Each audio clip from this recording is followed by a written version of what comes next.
ने गुरु से प्रार्थना किया है और शिष्य गुरु से क्या क्या कह रहे हैं भजन के माध्यम से आप सुनेंगे और देखेंगे कि हमें में आप में ये परिवर्तन दिखाई दे रहा है कि नहीं। गुरु पैया लागो नाम लाखाई दीजो रे, गुरु पैया लागो नाम लाखाई दीजो रे, लाखाई दीजो रे, लाखाई दीजो रे, लाखाई दीजो रे, लाखाई दीजो रे, गुरु पैया लागो नाम लाखाई दीजो रे, गुरु पैया लागो नाम लाखाई दीजो रे।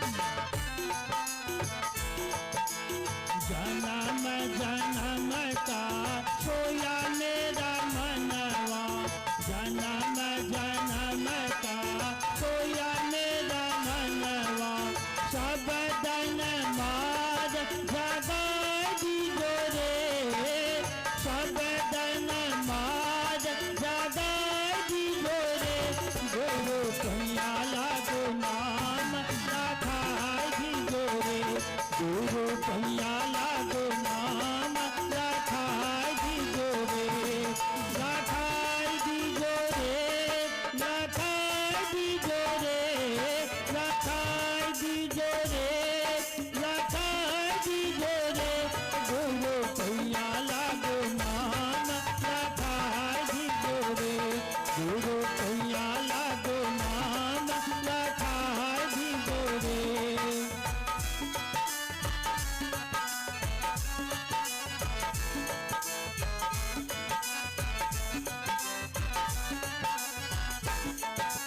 घट अंधियार नयन नहीं शोभत, घट अंधियार नयन नहीं शोभत, ज्ञान का दीप जलाए दीजो रे, ज्ञान का दीप जलाए दीजो रे, गुरु पैया लागो नाम लाखाई दीजो रे, गुरु पैया लागो नाम लाखाई दीजो रे, लाखाई दीजो रे, लाखाई दीजो रे, लाखाई दीजो रे, लाखाई दीजो रे, गुरु पैया लागो नाम लाखाई दीजो रे, गुरु पैया लागो नाम लाखाई दीजो रे।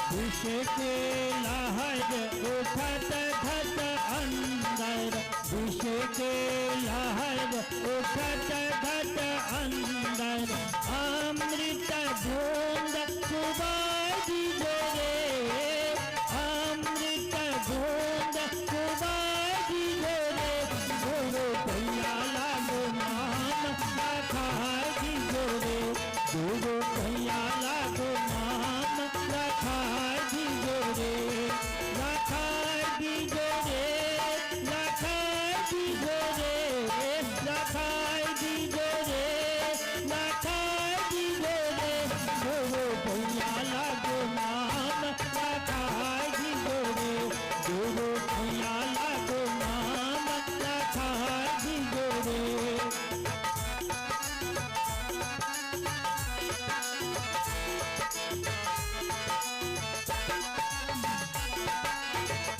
बहरे नदिया अगम बहे भरवा, बहरे नदिया अगम बहे भरवा, कोई के पास लगाई दीजो रे, कोई के पास लगाई दीजो रे, गुरु पैया लागो नाम लाखाई दीजो रे, गुरु पैया लागो नाम लाखाई दीजो रे।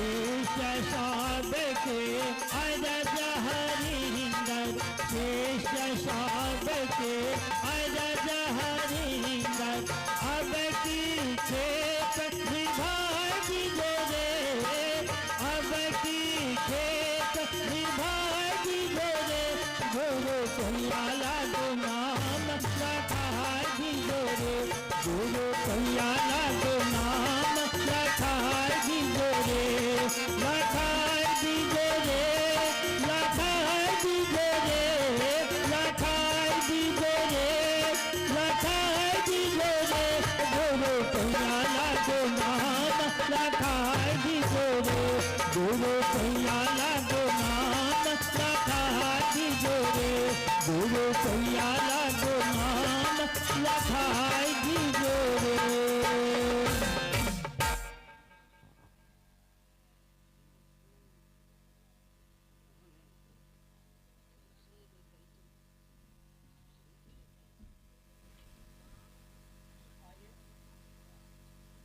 आइए कार्यक्रम की अगली कड़ी में हम आप सुनेंगे अनुक्रमणिका के अनुसार भारतीय संस्कृति में भगवान शिव। भारतीय संस्कृति में भगवान शिव श्री अर्चित आनंद अन्नू भैया से हम सुनेंगे भारतीय संस्कृति में भगवान शिव।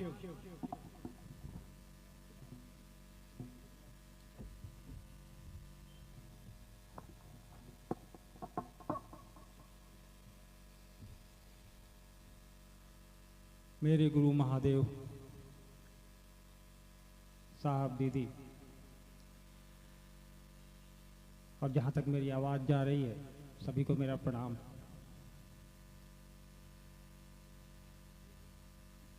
बाबा गोरखनाथ की धरती है ये। महादेव से जुड़ाव बाबा गोरखनाथ का रहा है, जो उनके गुरु थे वो खुद महादेव के शिष्य हुआ करते। आज उनकी धरती पर आप लोगों से बात करने का सौभाग्य प्राप्त हो रहा है, आपसे मिलने का, अपने उस महादेव की बात करने का, जो इस राज्य में उनका एक ज्योतिर्लिंग भी मौजूद है।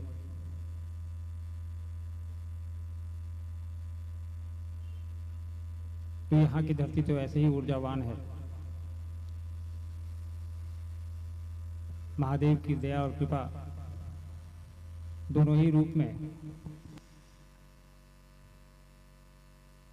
आप सबको मिलती रहे। साहब ने ये दिशा हम लोग को दिखाई, बताया, समझाया।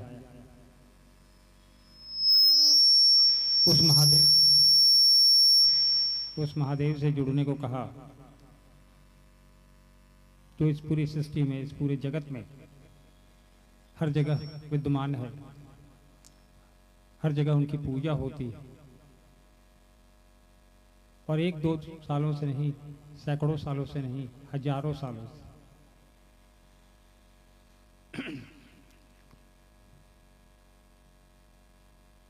इतिहास में हम लोग पढ़ते आए हैं, सभ्यताएं आई, कितनी सभ्यताएं आई और वो नष्ट हो गई।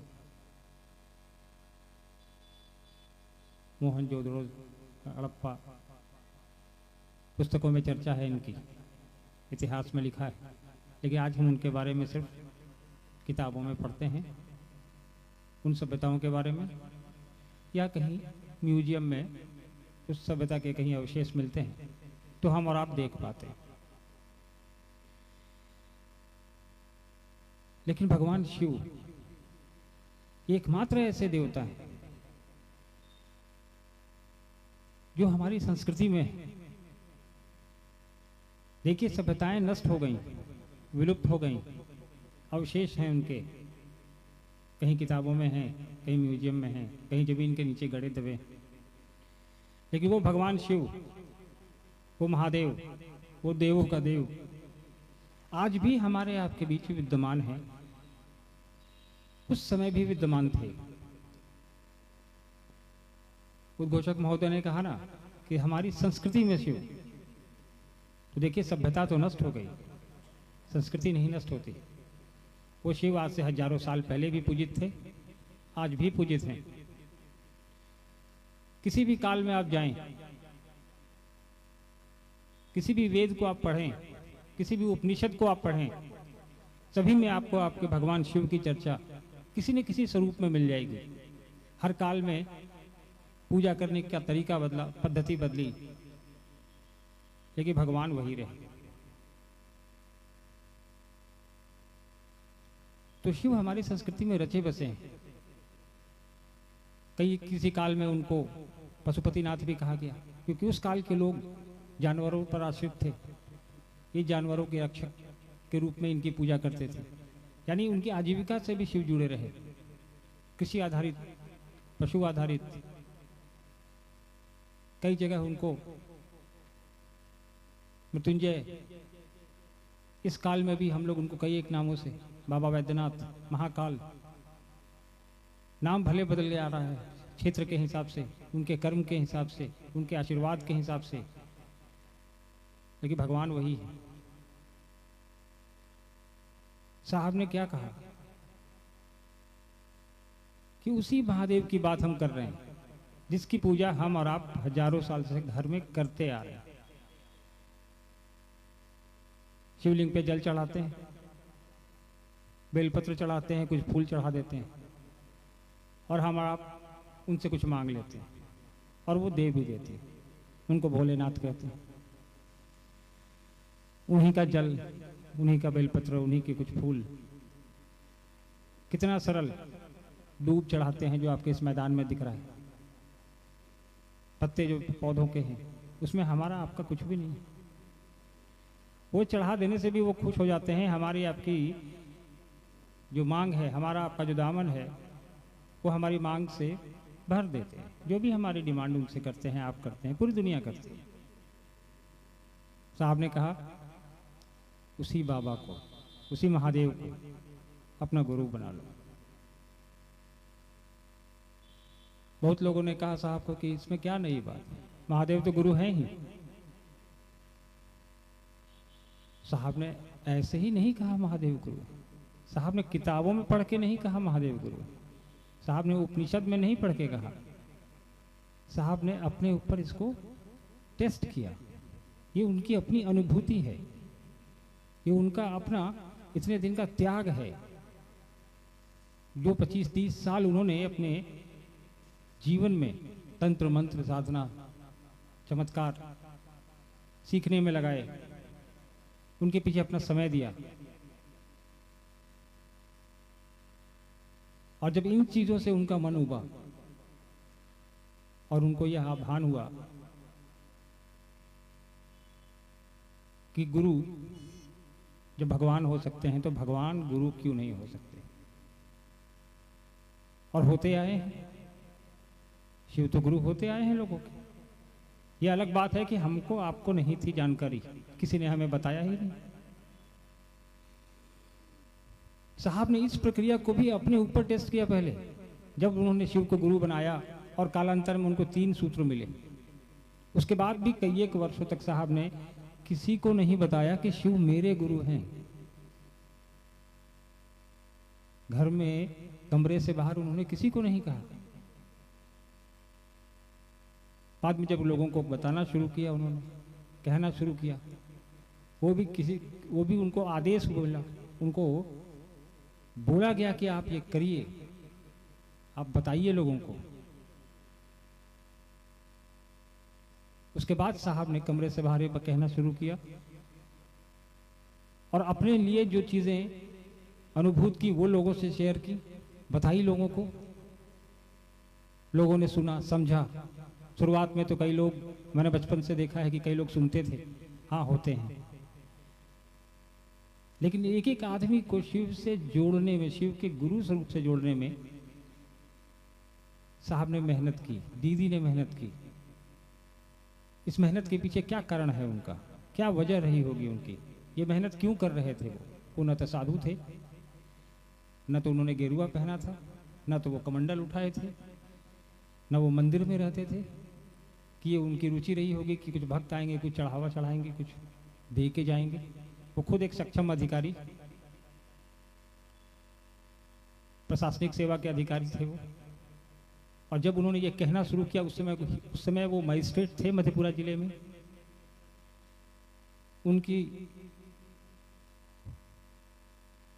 उनके सहयोग में दीदी खुद एक बहुत बड़े घर की, एक बहुत बड़े जमींदार की पुत्री क्या पड़ी थी कि पूरे संसार को शिव से जोड़ना है। क्यों जोड़ना है भाई? हम और आप इतनी बड़ी संख्या में यहां बैठे हैं,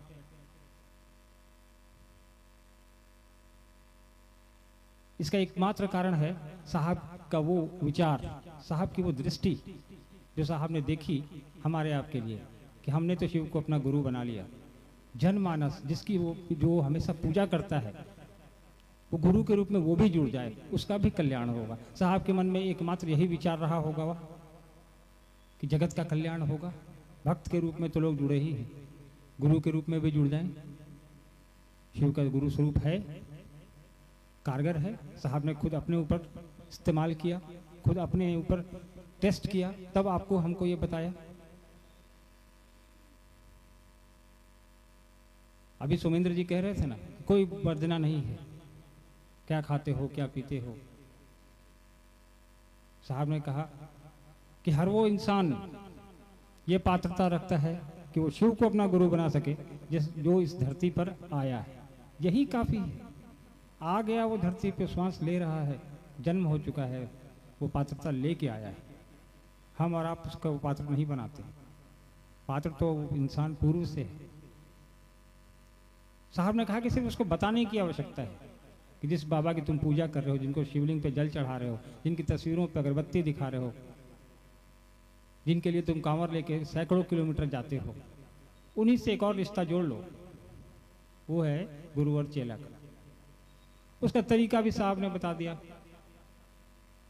कहा कि कुछ नहीं करना है, कोई दीक्षा लेने की पद्धति नहीं है, कोई किसी को कान में मंत्र नहीं देना है, किसी को कोई पैसे नहीं देने हैं, न किसी से पैसे लेने हैं, न किसी को भोजन कराना है, न किसी को नहीं कराना है, ऐसा भी नहीं। आप जहां हैं, जैसे हैं, जिस परिस्थिति में हैं, जिस स्थिति में हैं, अपने शिव को अपना गुरु बना सकते हैं। 3 सूत्र बहुत आसान, कोई आडंबर नहीं इस 3 सूत्र में, कोई वर्जना नहीं इस 3 सूत्र में। कि आपको नहा के बैठना है सुबह में, आपको पलथी मार के बैठना है, आपको गेरुआ पहन के बैठना है, आपको काले कपड़े में पहन के बैठना है। साहब ने कहा कुछ नहीं। शिव की शिष्टता एक ऐसी धारा है जिसमें हर कोई बह सकता है। साहब की शिष्यानुभूति पढ़ी है आप लोग। साहब ने उसमें अपनी अनुभूति लिखी है। एक छोटी सी पुस्तिका है जिसकी करोड़ों प्रति साहब ने बांटी है लोगों के पास। आज भी वो बांटी जा रही है, वो साहब की लिखी हुई है। कभी उसको पढ़ के देखिएगा। आप जितनी बार उसको पढ़ेंगे उतनी बार कुछ न कुछ नया उसमें आपको मिलेगा। आप लोग यहाँ इतने लोग बैठे हैं, इसमें से कई एक लोग पुराने भी होंगे। आप लोगों में से कितने लोग ऐसे हैं जिन्होंने शिष्यानुभूति पुस्तक पढ़ी है? मुझको हाथ उठा के बताइए जिसने वो पुस्तक पढ़ी है। बहुत कम लोगों ने पढ़ी है। अपने आस पड़ोस के लोगों से मांग के पढ़िएगा, जिसके पास भी हो, और लोगों को भी पढ़ाने का प्रयास करिए। और उस पूरी पुस्तक को जब आप पढ़ेंगे तो उसके अंत में जब जाएंगे, आखिरी पन्ना पलटेंगे उस पुस्तक का, तो उस पर एक लाइन लिखी है कि मूल्य, इस पुस्तक का मूल्य। जिसने पढ़ा है उसको मालूम होगा कि इस पुस्तक का मूल्य क्या लिखा है। क्या लिखा है बताइए? आपका शिव शिष्य होना। साहब ने अपने 30 साल 35 साल का निचोड़ उस पुस्तक में लिख दिया और हमको आपको निःशुल्क दे दिया। कहा कि इसको पढ़ो, मेरे 35 साल का ये निचोड़ है और तुम शिव के शिष्य बन जाओ। पढ़ो और समझो और करो। हम लोग को उसी पे आगे बढ़ना है। 3 सूत्र के बाहर अपनी बुद्धि नहीं चलानी है। न 3 सूत्र के को कम करने में अपनी बुद्धि चलानी है, क्योंकि इस 3 सूत्र में कुछ भी ऐसा नहीं है जो नहीं करने जैसा है। अभी आपको लोगों ने समझाया, मेरे पहले भी लोगों ने बताया होगा 3 सूत्र के बारे में। और आप लोग ऐसी जगह, ऐसी धरती से हैं जहाँ प्रसिद्ध गोरखनाथ बाबा का मंदिर है। हम लोग कल गए भी थे वहाँ पे, बहुत दिनों बाद। बहुत खूबसूरत जगह, बहुत खूबसूरत जागृत मंदिर।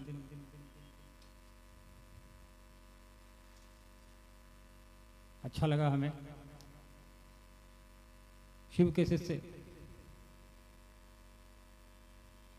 कई जगह लोगों ने कहा कि अब शिव के शिष्य हो गए हैं तो हम लोगों को मंदिरों, धर्मशालाओं, पाठशालाओं, कहीं भी जाने की आवश्यकता नहीं। शिव के शिष्य हो गए, सब काम हमारा हो जाए। बात सही है, शिव की शरण में गए हैं हम लोग, काम सारा हो जाएगा। लेकिन शिव की शरण में हम और आप साहब के बताए रास्ते पर चल के जब पहुंच पाएंगे। साहब ने कहा कि इसमें किसी को छोड़ना नहीं है, किसी को पकड़ना भी नहीं है। पकड़ना है तो महादेव को पकड़िए, अपने गुरु को पकड़िए। हाँ, लेकिन साथ में ये भी कहा किसी को छोड़ना भी नहीं है। दीदी भी हमेशा कहती थी, कोई टूटे नहीं, कोई छूटे नहीं। इसी सिद्धांत पे चल के आज साहब दीदी की ये मेहनत, उनका ये विचार, उनका ये मानना कि इंसान, एक एक इंसान को, जन जन को शिव से बना देना है, शिव के गुरु स्वरूप से जोड़ देना है, उस प्रयास को साहब दीदी ने किया। करोड़ों लोग आज हमारे आपके साथ चल रहे हैं शिव के गुरु स्वरूप से जुड़कर, और नए लोगों को प्रेरित भी कर रहे हैं, जोड़ भी रहे हैं। जोड़ने का उद्देश्य एक ही है कि हमने तो अपना कल्याण करने की दिशा में अपना पैर बढ़ा दिया, और लोगों को भी प्रेरित करें कि तुम भी उस महादेव से जुड़ जाओ जहाँ कुछ लेना नहीं है, कुछ देना भी नहीं है। साहब कहते थे कि जो तुम्हारे पास सबसे फालतू समय है, जो वेस्ट टाइम है तुम्हारा, उस टाइम में से थोड़ा सा समय अपने गुरु के लिए निकाल लो, तो सबसे फालतू काम है। आपको जो लगता है कि जीवन में मैं 24 घंटे में सबसे फालतू काम ये कर रहा हूँ, उस समय अपने गुरु की बात कर लो।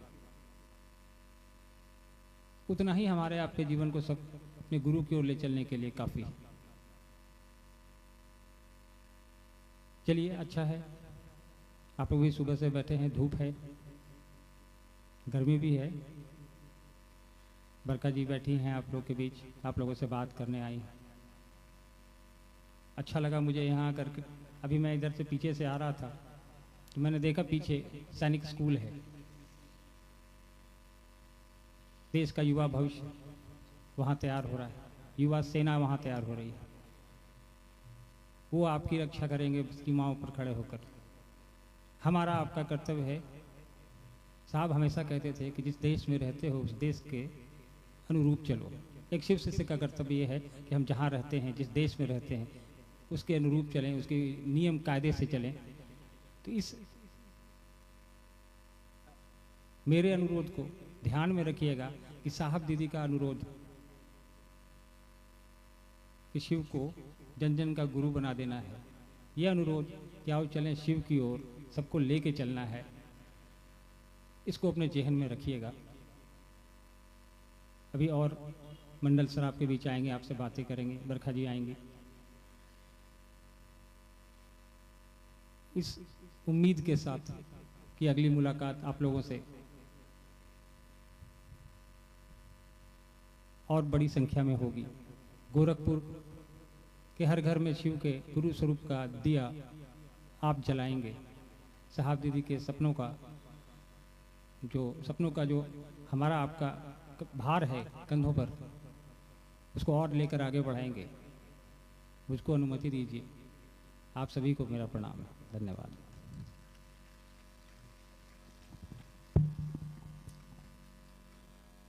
आइए कार्यक्रम की अगली कड़ी में हम आप सुनेंगे। सभी विषयों को गंभीरता से सुनिए, यह हमारे आपके जीवन के लिए उपयोगी है। तो अगली कड़ी में विषय है शिव शिष्यता की पृष्ठभूमि शिव शिष्यता की पृष्ठभूमि, उद्भव एवं प्रयोजन, इस विषय पर हम आप सुनेंगे। प्रोफेसर रामेश्वर मंडल साहिबगंज से हैं।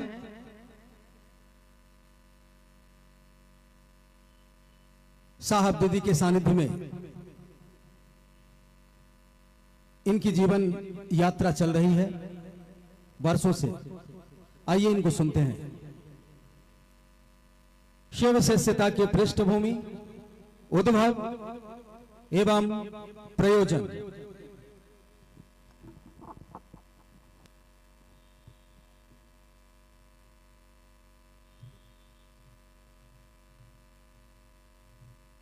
अपने गुरु भगवान शिव के चरणों में प्रणाम। प्रणाम है इस कालखंड के प्रथम शिव शिष्य वरेण्य गुरु भ्राता साहब श्री हरिंद्रानंद जी। प्रणाम है इस कालखंड की प्रथम शिव शिष्या हम सबों की शक्ति स्वरूपा दीदी नीलम आनंद के चरणों में। प्रणाम है यहाँ उपस्थित आप सभी भाई बहनों के चरणों में। बड़े सौभाग्य की बात है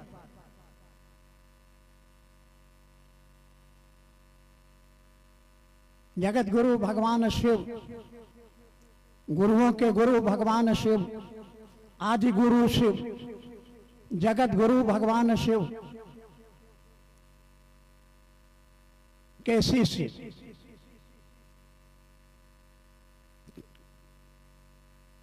के इस पावन धरती पर मच्छिंद्र नाथ और उनके शिष्य गोरखनाथ, इस पावन धरती पर हम आए हैं जगत गुरु भगवान शिव के गुरु स्वरूप और उनकी शिष्यता के बारे में बातचीत करने के लिए, सुनने और सुनाने के लिए, समझने और समझाने के लिए। और यह जो आयोजन है क्या है? विराट शिव गुरु महोत्सव।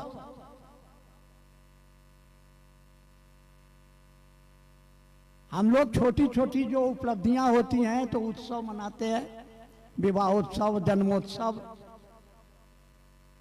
छोटी छोटी उपलब्धियां। और ये क्या है? महोत्सव। क्योंकि आपके इस मानव जीवन की जो सबसे बड़ी उपलब्धि है, इससे बड़ी उपलब्धि हो नहीं सकती है। और वह उपलब्धि है कि गुरुओं के गुरु जगत गुरु भगवान शिव हमारे आपके गुरु हो रहे हैं। इससे बड़ी उपलब्धि, इससे बड़ी चीज आपके जीवन में और कुछ हो नहीं सकती।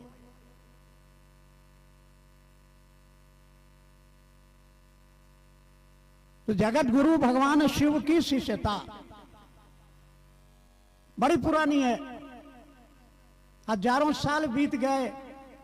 हमारे 4 वेद, 108 उपनिषद, 18 पुराण, महाभारत, वाल्मीकि रामायण, रामचरितमानस, ये प्रमुख धार्मिक पुस्तकें हैं। और इन पुस्तकों में आपको मिलेगा जिसमें कहा गया कि यह जगत इच्छा मात्र सृष्टि प्रभु, उनको नाम दिया गया, ईश्वर कहा गया, परमेश्वर कहा गया, आत्मा कहा गया, परमात्मा कहा गया, शिव कहा गया, महादेव कहा गया, जो नाम दीजिए। तो वह परमात्मा ही गुरु है, वह गुरुओं का गुरु है, वो जगत का गुरु है। उनके शिष्यों का भी नाम आता है। दधीची हुए, परशुराम हुए, अगस्त हुए, दुर्वासा हुए, ऐसे बहुत सारे शिष्यों के नाम आते हैं। लेकिन ये किताबों में रह गए, किसी ने नहीं समझाया, किसी ने नहीं बताया कि कैसे जगत गुरु शिव को हम अपना गुरु बना सकते हैं। ये सौभाग्य वरेण्य गुरु भ्राता साहब श्री हरिनानंद जी को प्राप्त हुआ, जिन्होंने अपने जीवन के 15 वर्षों के अथक वो जीवन के वो क्षण, विद्यार्थी जीवन, कहा जाता है कि वो जीवन सुनहरा जीवन होता है, अपने जीवन को आगे बनाने के लिए ये मौका होता है। मैं इस बात की गवाही देता हूं कि 1967 में जब मैं साहेबगंज कॉलेज का प्रोफेसर था दर्शन शास्त्र का, और साहब श्री हरिनानंद जी मेरे विद्यार्थी बनकर के आए और घटनाओं का क्रम चला, उसके बारे में आपको जानकारी प्राप्त होगी। अनमिल आखर नाम की एक किताब जो साहब की ही सुपुत्री अनुनीता आनंद और नीलम दीदी के भतीजे पंकज महुआर जी के द्वारा लिखा गया है, अनमिल आखर। उस पुस्तक को आप पढ़ेंगे तो आपको पता चलेगा कि इस कालखंड में जगत गुरु भगवान शिव की शिष्यता को धरती पर लाने में वरण्य गुरु भ्राता को जीवन में कितनी ठोकरें, कितना दर्द, कितना संघर्ष करना पड़ा था। जैसे एक मां बनती है, बच्चे को जन्म देती है तो उसको प्रसव पीड़ा भोगना पड़ता है, वैसे ही इस कालखंड के प्रथम शिव शिष्य वरण्य गुरु भ्राता साहब श्री हरिनानंद जी ने भी वो प्रसव पीड़ा झेली। जिंदगी के 15 उन खूबसूरत लम्हों में जहां विद्यार्थी पढ़ता है, सीखता है, उम्मीदों के साथ जीता है कि हम ये बनेंगे, हम वो बनेंगे, और उनकी जिंदगी का एक लक्ष्य था और वो था चमत्कार सीखना। मैं उनके साथ श्मशान और कब्रिस्तान में साधनाएं किया करता था। मैं जानता हूं उनके अंदर की लगन को, उनके अंदर की पीड़ा को, उनके अंदर के जज्बात को, और ये पीड़ा रंग लाती है। 15 वर्षों के बाद उन्होंने पाया कि उनकी श्रद्धा, उनका विश्वास टूट गया। जिन स्वयं को जगत गुरु कहने वाले लोगों ने, बड़े बड़े अपने को तांत्रिक कहने वाले लोगों ने, अवघड़ कहलाने वाले लोगों ने, सदगुरु कहलाने वाले लोगों ने उनके विश्वास को तोड़ के रख दिया। और इसलिए शिष्यानुभूति, अभी अनु बाबू आपको बता रहे थे, वो पुस्तक जिसको उन्होंने मुफ्त में करोड़ों की संख्या में बांटा, अपना वो किताब क्या है? शिष्यानुभूति। वो जगत गुरु भगवान शिव को गुरु मान करके उन्होंने जो अनुभव किया, जो पाया, वो उन्होंने दिया, मुफ्त में दिया, पैसा नहीं लिया आपसे, लिया आपका शिव शिष्य होना। आपकी जिंदगी कैसे खुशहाल होगी, आपके जीवन के दर्द कैसे दूर होंगे। हमने सुना है कि गुरु उपाय होते हैं, और हमारे यहाँ गुरुओं की कमी नहीं है। हमारी माताएं बहनें बेटा के लिए पूजा करती हैं, व्रत करती हैं, पति के लिए करती हैं, परिवार के सुख शांति के लिए करते हैं, लेकिन घरों में सुख नहीं है, शांति नहीं है। हमारे शास्त्र कहते हैं कि जिस घर में नारी की पूजा नहीं होती है वहां देवता नहीं निवास करे। यत्र नारी पूज्यन्ते तत्र न बनते देवता, ये किताबों में ही रह गया। हमारी माताएं बहनें लक्ष्मी है, सरस्वती है, दुर्गा है, सारी शक्तियां हैं, फिर भी घर में लड़ाई है, झगड़ा है, अशांति है। कहाँ है गड़बड़ी? पूजा तो आप करते हैं। साहब ने अपने शिष्यानुभूति के माध्यम से पाया कि गड़बड़ी कहाँ है। कहा कि किताबें कह रही हैं कि शिव गुरु हैं, जगत के गुरु हैं। एक गुरु का माने क्या होता है? नई व्याख्या दी उन्होंने। गुरु माने भारी। आपके मन में भारी क्या है? गुरु माने भारी। गुरु जी ज्ञान देते हैं। गुरु अंधकार से प्रकाश। कौन सा ज्ञान? क्या ज्ञान मिलता है गुरु से आपको, जिससे घर में सुख आए, शांति आए, प्रेम बढ़े? साहब ने कहा कि वह जगत का गुरु है। इसका मतलब होता है कि धरती का एक एक आदमी, चाहे वो किसी जात का हो, किसी धर्म का हो, उनको अपना गुरु बना सकता है।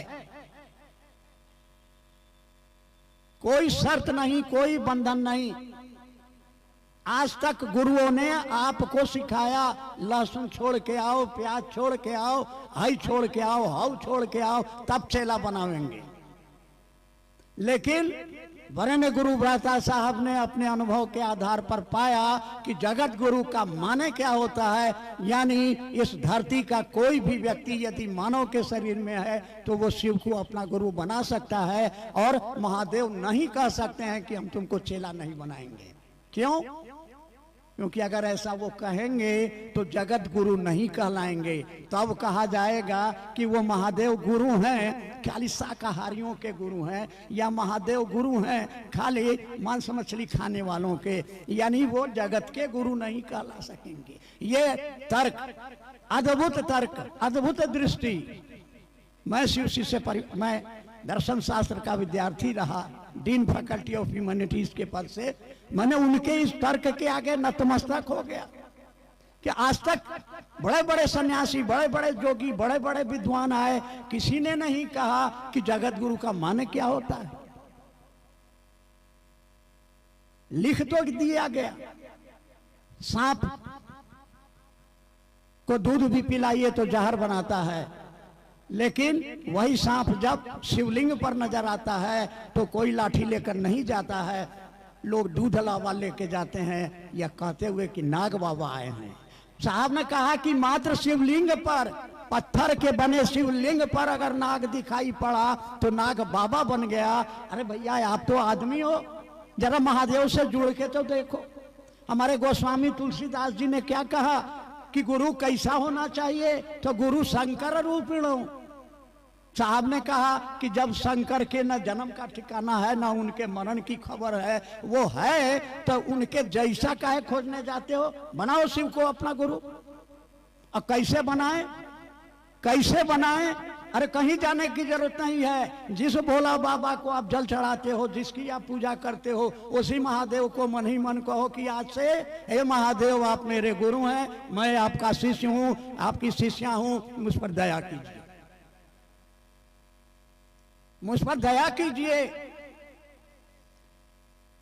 साहब श्री हरिनानंद की भारतवर्ष के आध्यात्म की दुनिया में ये सबसे बड़ी देन है। ये दया का कॉन्सेप्ट, दया की अवधारणा इस्लाम में है, क्रिश्चियनिटी में है। हमारे यहाँ के गुरुओं ने कहा मोक्ष मूलम गुरु कृपा, करोगे तब मिलेगा। साहब ने कहा कि हम वो गुरु दया से, मात्र अपनी दया से भोग और मोक्ष देते हैं। दया वो परमात्मा की शक्ति है जो आपके कर्म फलों को तोड़कर आपके जीवन के दुखों को दूर करने का ताकत रखती है, आपको जीव से शिव बनाने की शक्ति रखती है। मात्र दया, और वो दया प्राप्त करने का अधिकारी शास्त्र कहते हैं, हमारे ऋषि मुनि कहते हैं कि गुरु की दया मात्र उसके शिष्य पर आती है। और इसी आधार पर साहब ने कहा, लिखा कि गुरु की दया मिलती है गुरु आदेशित अनुसार करने भर से। और साहब ने बताया कि गुरु की दया पाने के लिए आपको न तंत्र की जरूरत है, न मंत्र की जरूरत है, न लहसुन प्याज छोड़ने की जरूरत है, न आपको घंटी बजाना है, न घंटा बजाना है। जो करना है करते रहिए, लेकिन गुरु की दया पानी है तो गुरु आदेशित अनुसार काम करिए। और वो एक काम है, और वो काम क्या है? कर भला तो हो भला। दूसरों के दिलों में भगवान शिव की शिष्यता का दिया जलाइए। केवल बोलिए, इस मनसा से बोलिए कि मेरी बात सुन करके, मेरे आचरण को देख करके, मेरे व्यवहार को देख करके 2 कदम शिव की ओर ये आदमी चले, ताकि इसका जीवन शिवमय हो, इसका जीवन मंगलमय हो, इसके जीवन के सारे दुख दर्द दूर हो जाएं। कर भला तो सभी लोग जानते हैं, हो भला। आज तक आपने पूजा किया है, अपने लिए किया, कहते हम पूजा करते हैं। साहब ने बताया कि पूजा का हाईटेक है शिव गुरु चर्चा। आप भगवान के मंदिर में जाकर, भगवान के मुंह पर जाकर उनकी प्रशंसा करते हो, और किस लिए करते हो कि बेटवा के नौकरी लग जाए, बेटिया के ब्याह हो जाए।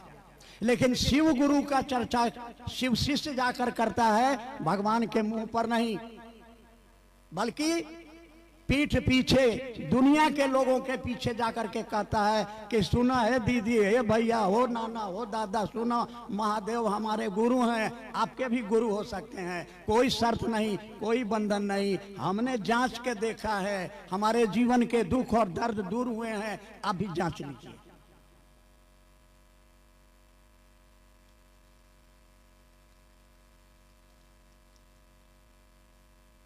इसलिए एक ही उद्देश्य इस धरती पर वरेण्य गुरु भ्राता के द्वारा जो शंखनाद किया गया है, जो आह्वान किया गया है, वो किसी आदमी के लिए नहीं, किसी व्यक्ति विशेष के लिए नहीं, किसी स्थान के लिए नहीं, किसी जाति विशेष के लिए नहीं, मानव मात्र के नाम उन्होंने आवाज दी है, आओ चलें शिव की ओर।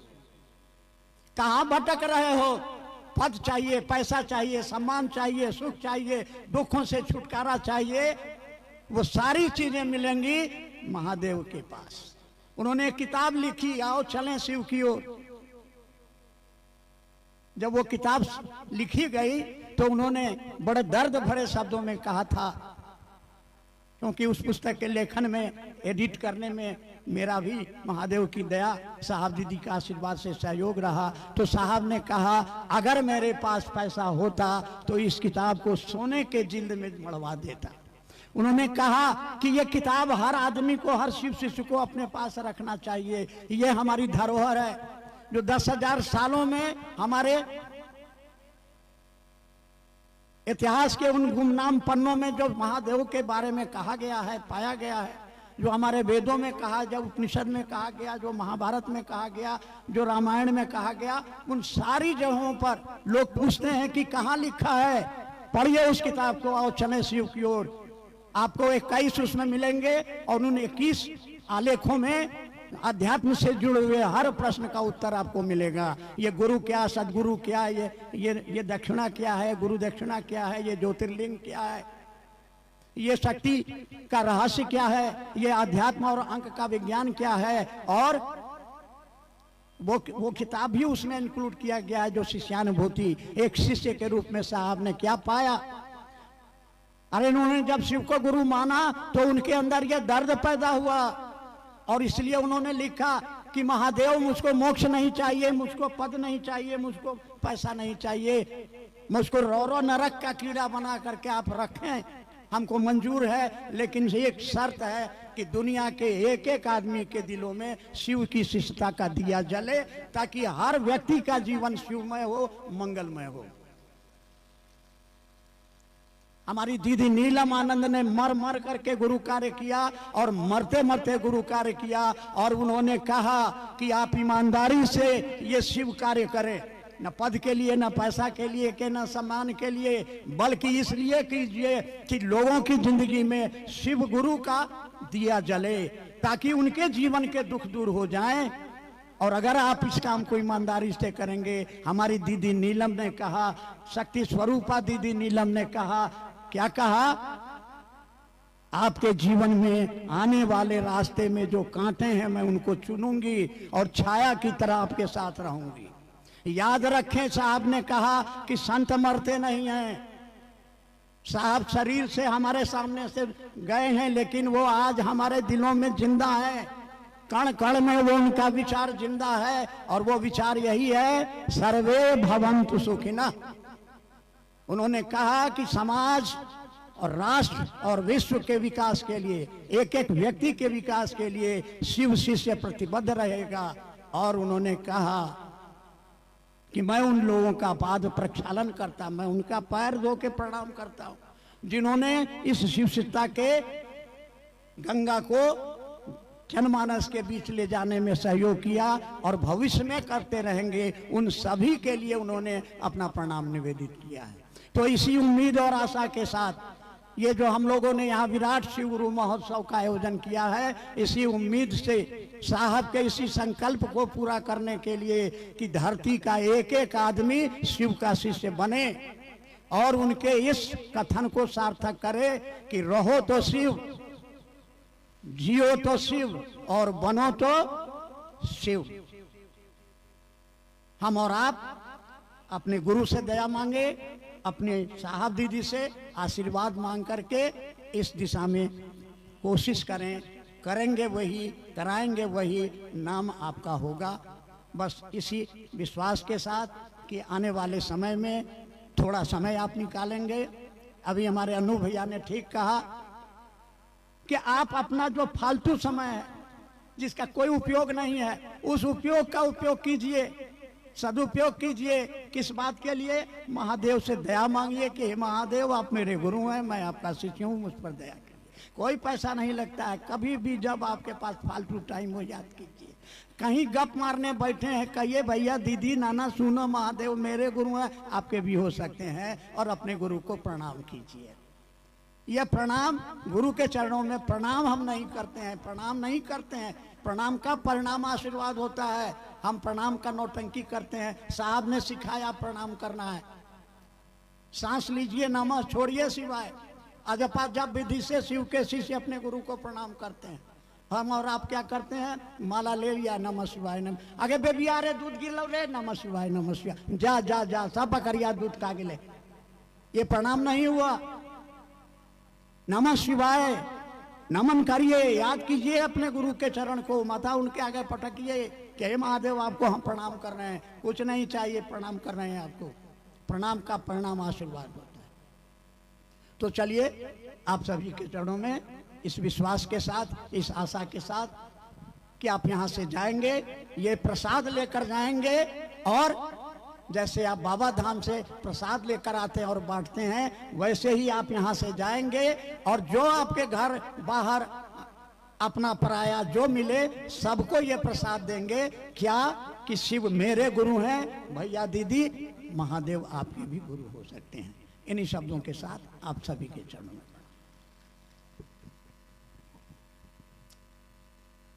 अभी हम लोगों ने शिव शिष्यता की पृष्ठभूमि, उद्भव एवं प्रयोजन, विषय था अनुक्रमणिका के अनुसार, लेकिन इस विषय पर मन हमारा भरा नहीं, तो आगे हम सुनेंगे कुछ देर बाद दीदी बरखा आनंद जी को। हम सभी का आग्रह होगा कि इस विषय पर वो हमसे बात करेंगे। आइए इसके पहले हम आप एक भजन सुनते हैं, और भजन के लिए हम आग्रह करते हैं गुरु बहन लता जी, आप रांची से हैं, आप तक आवाज जा रही हो तो गुरु मंच तक आप आइए। और इस भजन के बाद हम लोग दीदी बरखा आनंद जी को सुनेंगे। बिल्कुल शांतचित्त हम सभी अपनी अपनी जगह पे बैठे रहें। ये गुरु भाई गुरु बहनों का आध्यात्मिक समागम, आपस में विचार गोष्ठी आयोजित है।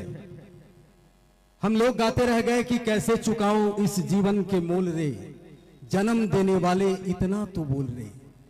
जन्म देने वाले ने बोल दिया साहब श्री हरिंद्रानंद जी के माध्यम से कि आइए स्वयं शिष्य शिव का बनिए और दूसरे को बनाइए, जो गुरु का आदेश 1986 में बेगूसराय की धरती पर आया था, बिहार राज्य में। गुरु बहन लता जी।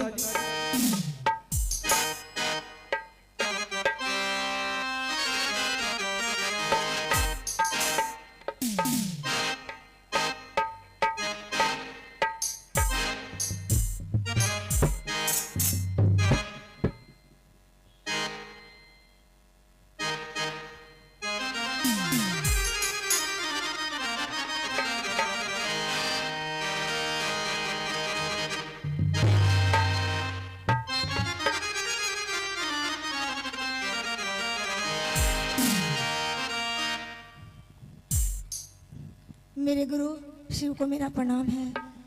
इस कालखंड के प्रथम शिव शिष्य वरेण्य गुरु भ्राता श्री हरिंद्रानंद जी को मेरा प्रणाम है।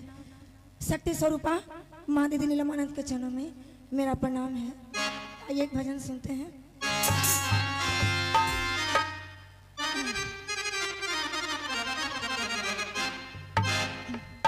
तेरा ही मैं ध्यान धरूं और तेरे ही गुण गाऊं। शिव गुरु कर दे इतनी दया, तेरा शीश बनूं। शिव गुरु कर दे इतनी दया, तेरा शीश बनूं। तेरा ही मैं ध्यान धरूं और तेरे ही गुण गाऊं। शिव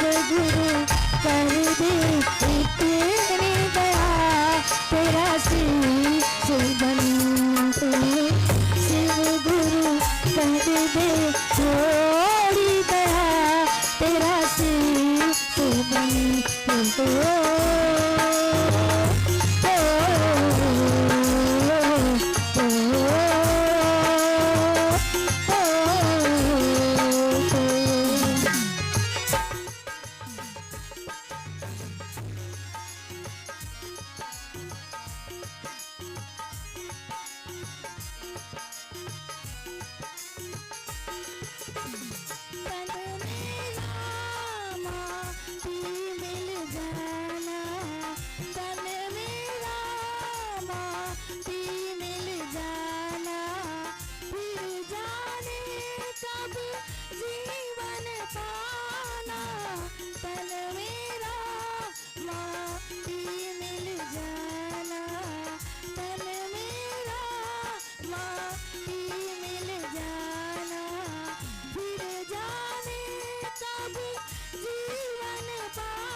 आइए कार्यक्रम की गंभीरता को समझते हुए हम आप गंभीरता से सुनेंगे। अनुक्रमणिका के अनुसार विषय है आओ चलें शिव की ओर, आओ चलें शिव की ओर। इस विषय के लिए हम आमंत्रित कर रहे हैं इस मंच पर दीदी बरखा आनंद जी को। आप हमारे बीच आइए। हमारे आपके बीच साहब दीदी के संकल्प को लिए वर्षों से अपनी अनुपम सहभागिता को दर्ज करते हुए अपने जीवन का शेष सफर तय कर रही हैं दीदी बरखा आनंद जी। वो हमारे आपके बीच हैं, उनसे हम आप सुनेंगे आओ चलें शिव की ओर, और कुछ जिज्ञासाएं हैं जिनका समाधान करेंगे।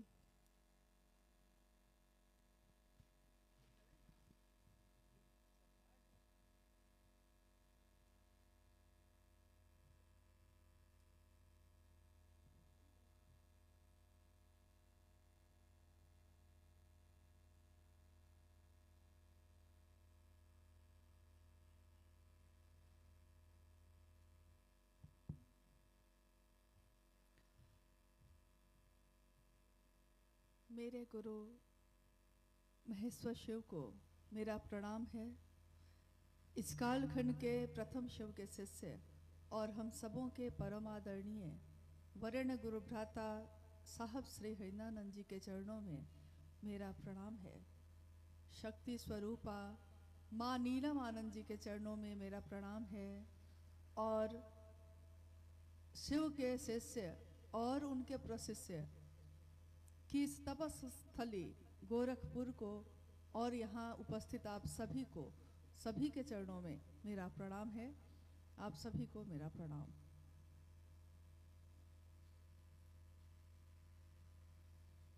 आज का ये शिवगुरु महोत्सव जो यहाँ आयोजित हुआ, बहुत वर्ष पहले एक बार और हम लोग यहाँ आए थे, और उससे भी बहुत वर्ष पहले इस धरती पे हमारे साहब और दीदी माँ खुद आए थे। उस समय चंद लोग थे, गिने चुने, और शिव का संदेश उन्हीं लोगों के बीच उन्होंने कहा। आज गोरखपुर की धरती पे असंख्य लोग हैं शिव के शिष्य, लेकिन उस समय जब वो आए तो काफी कम, क्योंकि शुरुआत थी वो। अभी थोड़ी देर पहले एक विषय आया और गुजरा, शिव की शिष्यता की पृष्ठभूमि, व्याप्ति और उसका प्रयोजन। थोड़ी देर के लिए पहले हम लोग इस पे बात कर लेते हैं, क्योंकि मैंने भी शिव को अपना गुरु बनाया है, आप सबने भी शिव को अपना गुरु बनाया है।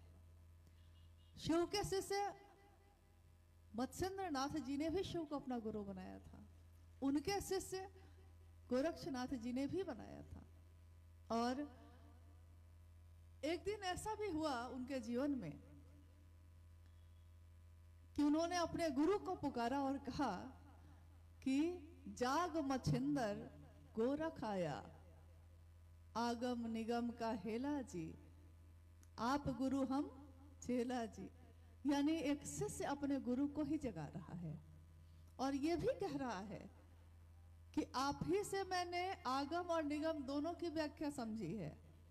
आगम कहते हैं जो शिव के द्वारा उतरी जो ज्ञान है, जो शिव के द्वारा उतरा, और निगम कहते हैं शिव ने भगवती को कहा और भगवती ने जो संसार को कहा।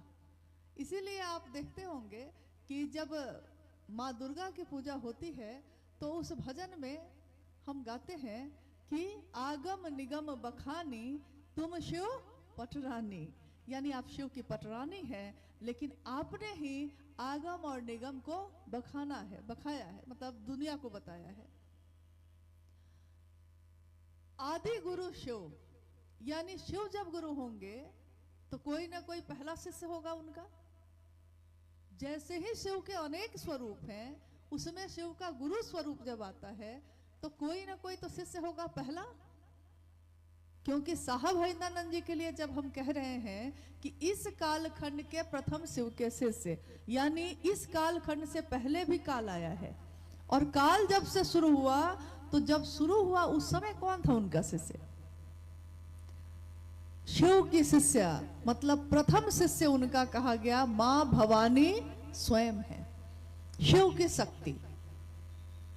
तो शिव की शक्ति को जो ज्ञान शिव ने दिया आगम कहलाया, और मां भगवती मां भवानी ने जो जगत को दिया, शिव से सुनकर जो जगत को दिया, उसको निगम कहा गया। इसीलिए योगी गोरक्षनाथ जी अपने गुरु को कहते हैं कि आगम निगम का हेला जी, आप गुरु हम चेला जी, जाग मछंदर गो रखाया। मतलब हे गुरु मेरे, जागिए कि आपका शिष्य आया है। अब देखिए कितने युग आए, जब से ये धरती है, जब से ये दुनिया है, कितने युग आए। सतयुग आया, त्रेता युग आया, कितने युग आए और जाते गए, चलते गए, गुजरते गए। अभी जिस युग में हैं हम लोग, इसको कहते हैं, क्या कहते हैं? कली युग। यानी कि एक ऐसा युग जिसके बारे में बहुत पहले ही हमारे ऋषि मुनियों ने कहा, शास्त्रों में भी लिखा कि एक ऐसा समय आएगा जब सारा संसार धर्म से विमुख हो जाएगा, गुरु और शिष्य परंपरा भी जाती रहेगी, पाप और अनाचार का बोलबाला हो जाएगा, और तब लोगों के पास शिव की शरण में जाने के सिवा कुछ भी नहीं बचेगा। तो चंडी और महेश की ही पूजा होगी। देखिए कैसे घटनाएं घटती हैं।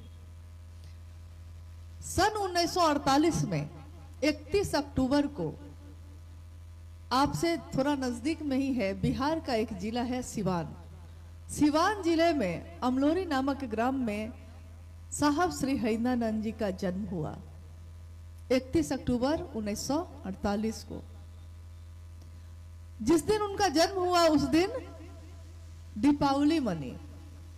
अभी जब हम लोग रास्ते में थे तो मंडल सर ने कहा कि जब जानते हैं, जब मेरा जन्म हुआ था 2 दिन पहले, वो कह रहे थे कि जब मेरा जन्म हुआ तो खेत में आग लग गई थी। रोशनी तो उससे भी हुई थी, आग लग जाएगी तो रोशनी होगी ना, लेकिन उस रोशनी से किसी का भला नहीं हुआ। और देखिए साहब का जन्म हुआ तो उस दिन भी रोशनी हुई, दिवाली की, दिए की, लेकिन उस रोशनी से आज पूरी दुनिया रोशन है। यानी शिव का ज्ञान दुनिया के लोगों तक पहुंचाने का काम जिन्होंने किया, उनकी बात हो रही है। धीरे धीरे उनका जीवन आगे बढ़ा। उनके पिता डॉक्टर विश्वनाथ प्रसाद सिंह और मां राधा देवी। उनके पिता उस समय बिहार के, उस समय बिहार झारखंड सब एक ही था। उनके पिता उस समय एजुकेशन डायरेक्टर थे, यानी शिक्षा जगत के एक बड़े पदाधिकारी। स्वाभाविक है जिस घर में शिक्षक हो या शिक्षा का बोलबाला हो, उस घर का बच्चा होता है जो, उससे हम लोग को उम्मीद बहुत होती है। हम सोचते हैं शिक्षक अगर कोई है, वो भी सोचता है कि मेरा बच्चा अगर अच्छा नहीं पढ़ा तो दुनिया मुझ पे हंसेगी। और साहब हरिंद्रानंद जी के पिता तो बड़े शिक्षा पदाधिकारी ही थे। नतीजा वही हुआ, इतने बड़े पद पे वो स्वयं थे। उनकी इच्छा थी कि उनका बड़ा पुत्र शिक्षा जगत में बढ़िया से पढ़े और एक बड़ा पदाधिकारी बने। सामान्यतः हम माँ पिता जो होते हैं उनकी यही इच्छा होती है, लेकिन भविष्य के गर्भ में क्या छिपा है कोई नहीं जानता। समय बीतता गया, स्कूल की पढ़ाई भी चल रही थी और उनके पिता की पोस्टिंग, तबादला जगह जगह 2-3 वर्षों के बाद हो जाता था। पिता के साथ साथ चूंकि उनका परिवार भी जाता था, तो साहब हरिंद्रानंद जी का बचपन विभिन्न जिलों में गुजरा। और जब वो 12 वर्ष के हुए, उसी समय उनके घर में एक ऐसा व्यक्ति आया जो उनके पिता के सामने बैठकर बातें कर रहा था। और बालक हरिंद्रानंद जी 12 वर्ष की उम्र में उसके पास से गुजर रहे थे, अपने घर में गुजर रहे थे। उन्होंने देखा कि जो व्यक्ति उनके पिता के सामने बैठा हुआ है वो कोई कागज अपने हाथ में रखे हुए है और बाई अपनी बाह पे उसको रगड़ता है, और जब रगड़ता है तो उस पे शब्द उभर कर आ जाते हैं। ये चमत्कृत हो गए। एक बच्चे को समझ में नहीं आया कि कागज पे तो कुछ भी लिखा हुआ नहीं था, फिर जब ये बाह पे रगड़ता है तो कागज पे शब्द कैसे आ जाते हैं। तो वो रुककर थोड़ा देखने लगे। बाद में पता चला कि वो व्यक्ति शिक्षक भी हैं और कुछ दिन उनके घर में रहेंगे साहब हरिनानंद जी को पढ़ाने के लिए।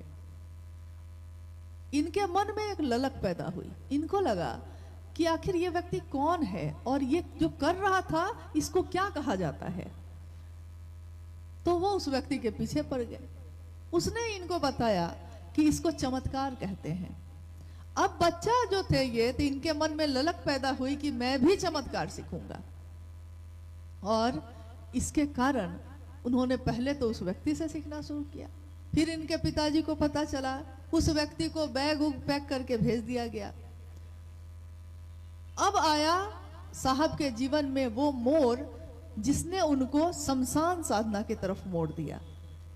शमशान की साधना, अघोरी कापालिक, ऐसी बात हम सुनते हैं, देखते भी हैं, लेकिन हम सोच भी नहीं पाते कि हम भी उनका जीवन जी पाए। क्योंकि अगर हमको आपको कह दिया जाए कि शमशान के बगल से जाना है तो दिन में भी जाने से हम डरते हैं। किसी को साथ लेकर जाते हैं और डरते हैं कि पता नहीं मुझको क्या पकड़ लेगा, तो डर से शमशान के बगल से भी नहीं गुजरते। और 12 वर्ष की आयु में एक बच्चा शमशान साधना करने लगा। शमशान में उस आधी रात में अकेले बैठे हुए कैसा मन होगा उनका। और समय बीता, धीरे धीरे उनके मन में ये जो बेचैनी थी बढ़ने लगी। कुछ भी सीख लेते थे लेकिन मन की प्यास नहीं बुझ रही थी। लगता था कि कुछ छूटा हुआ है, अभी भी प्यास लगी है, अभी भी कुछ पाना बाकी है। और ऐसा करते करते आगे का उनका 14 वर्ष का जीवन और गुजर गया। इस बीच में बहुत लोगों को उन्होंने अपना गुरु बनाया और बार बार धोखे खाए। ऐसा नहीं है कि हर शरीरधारी गुरु धोखा देता है, ऐसा नहीं है। अभी भी भारत में, दुनिया में कुछ गुरु सचमुच में शिव की तरफ चलने का रास्ता दिखाते हैं, लेकिन जिस तरह की दुनिया का स्वभाव हो गया है तो शरीरधारी बहुत लोग गुरु बनकर मुखौटा चढ़ाकर धोखा भी तो देते हैं। संयोग ऐसा हुआ कि साहब हरिनानंद जी का जो वास्ता है अक्सर वैसे ही गुरुओं से पड़ा जहां उनको छल मिला, धोखा मिला। अगर एक व्यक्ति को बार बार धोखा मिले तो धीरे धीरे उसका मन टूटने लगता है, लोगों पर से विश्वास उठ जाता है। एक कहावत है कि दूध का जला हुआ मट्ठा भी फूक फूक कर पीता है। अगर दूध से मुंह जल जाए तो मट्ठा का सफेदी भी हम देखते हैं ना, तो हम डरते हैं उसको पीने से। क्या पता ये भी गर्म होगा, क्या पता इससे भी मुंह जल जाए। तो दूध का जला मट्ठा भी फूक फूक कर पीने की जो कहावत है, यह चरितार्थ हुई साहब के जीवन में। अब उनको किसी पे विश्वास नहीं था, न गुरु पे, ना सदगुरु पे, ना ईश्वर पे, ना किसी व्यक्ति पे। पूरी तरह अविश्वास से भरा हुआ मन, हर जगह से टूटा हुआ और हताश मन। और उस मनोदशा में उन्होंने शमशान साधना में ही सन 1974 में बिहार में एक जिला है आरा, जहां गांगे शमशान में वो उस रात जब साधना कर रहे थे, अचानक उनका मन टूट गया पूरी तरह। लगातार ये बर्दाश्त करते करते अब वो टूट चुके थे। उनके मन ने सोचा कि पिछले 14 वर्षों से मैं यही कर रहा हूं, न जाने कितने लोगों को अपना गुरु बनाया, लेकिन किसी ने भी सही रास्ता नहीं दिखाया, सबने धोखे दिए। और उसी समय उनके मन में, शमशान की उस आधी रात में, उनके शांत मन में एक विचार कौंधा। विचार हमारे आपके मन में भी आते हैं बहुत तरह के, लेकिन विचार आते हैं और टूट जाते हैं। कभी विचार आता है घर बनाएंगे, कभी विचार आता है जमीन खरीदेंगे, कभी विचार आता है कि ये काम करेंगे, कभी विचार आता है वो काम करेंगे, लेकिन विचार आते हैं और टूट जाते हैं। साहब हरिंद्रानंद जी के मन में जो विचार आया वो टूटा नहीं, खरा रहा, ठहरा रहा। और ये विचार क्या था? उनके मन ने सोचा, मेरे पिता कहते हैं मेरी मां को कि मलकिनी, ईश्वर शिव के कहल जाला। ईश्वर किसको कहते हैं? शिव को कहते हैं। और अक्सर ये श्लोक उनके घर में गूंजता था, गुरुर ब्रह्मा गुरुर विष्णु गुरुर देवो महेश्वरा, गुरु साक्षात पर ब्रह्मा तस्मै श्री गुरुवे नमः। ज्यादातर लोग समझते हैं कि शायद इसका यह अर्थ है कि गुरु ब्रह्मा भी हैं, गुरु विष्णु जी भी हैं और गुरु महेश जी भी यानी शिव जी भी हैं। लेकिन इस श्लोक का यह अर्थ नहीं होता।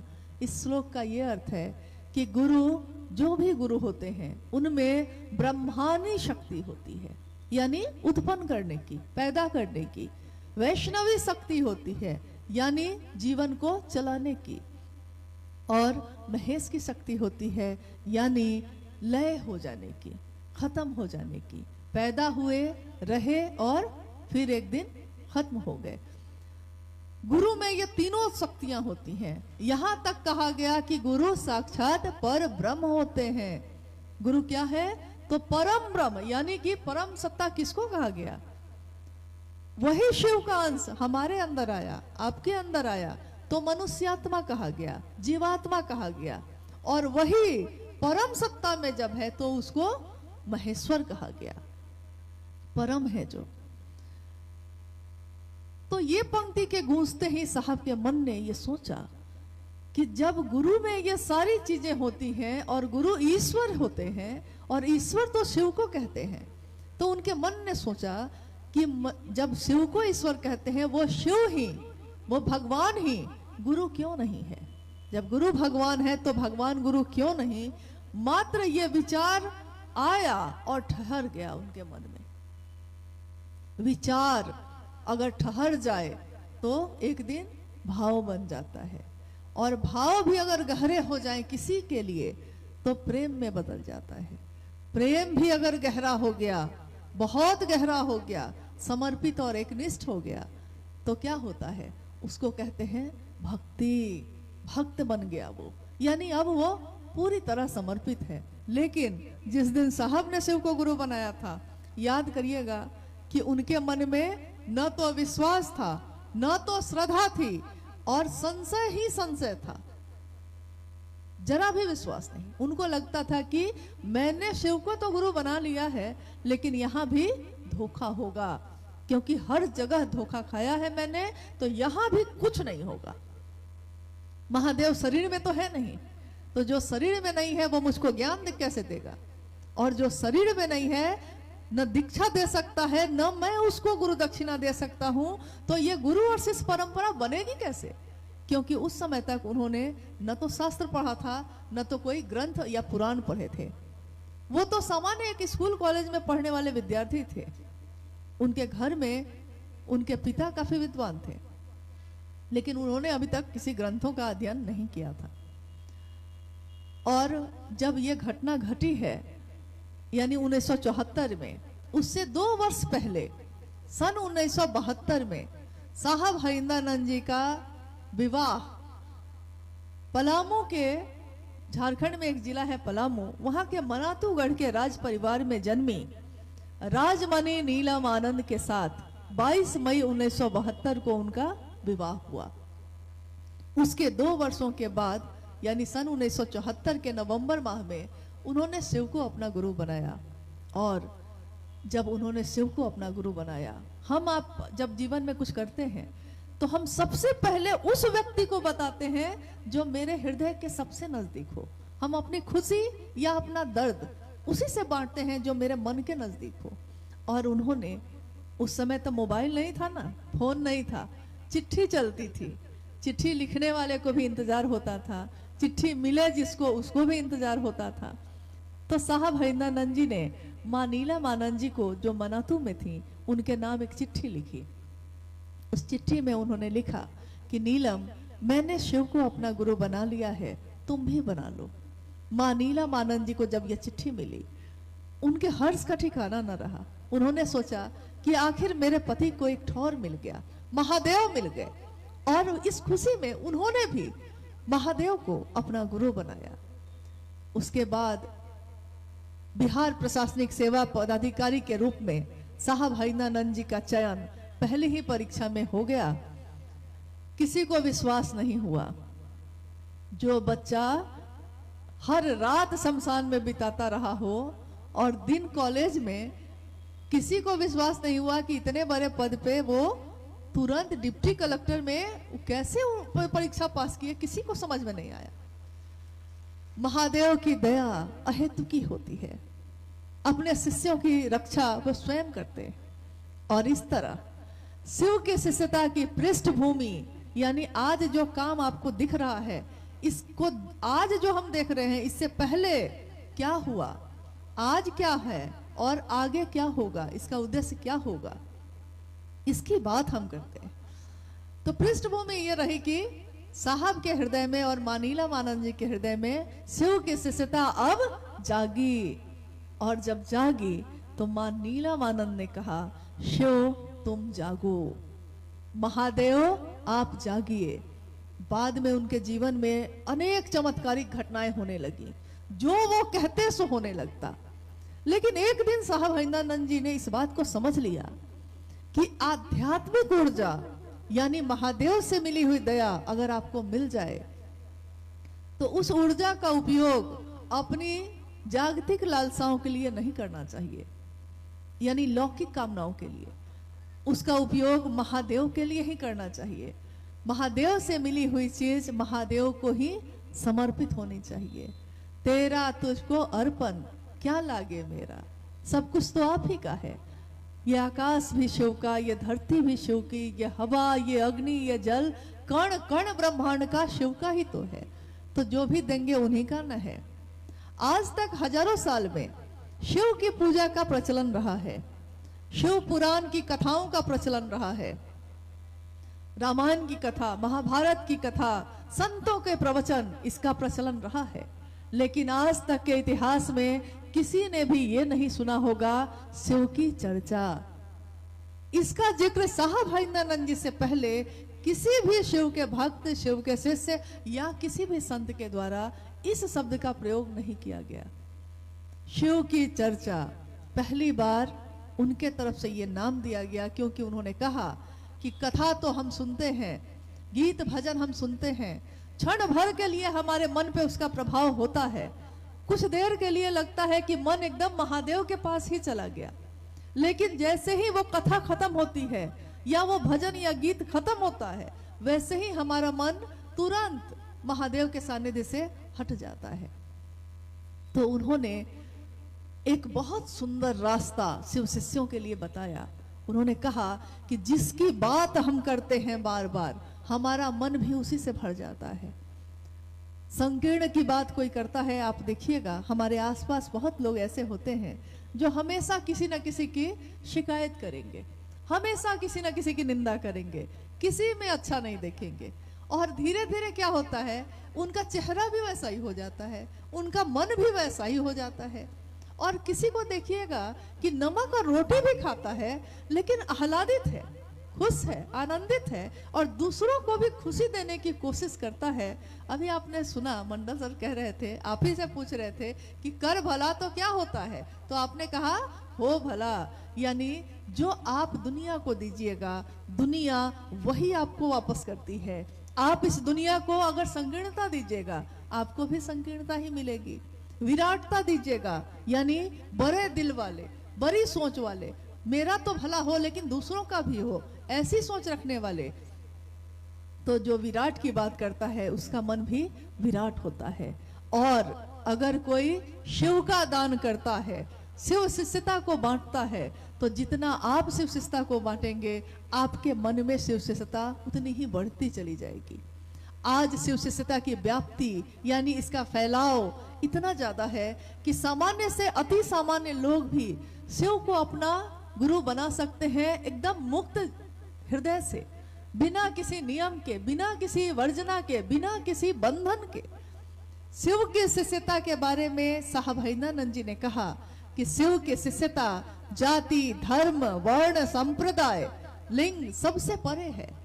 जैसे ही हम कहते हैं शिव का शिष्य, यानी अब इससे कोई फर्क नहीं पड़ता कि वो किस जाति का है, किस धर्म का है, पुरुष है, स्त्री है, अमीर है, गरीब है, कुरूप है या सुंदर है, कोई फर्क नहीं पड़ता। वो जीवात्मा है, शिव का अंश है और वो शिव से मिल सकता है, शिव ही हो सकता है।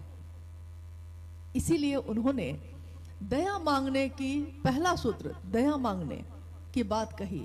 दूसरा सूत्र, शिव की चर्चा दूसरों से भी करिए ताकि मेरा मन समझ सके।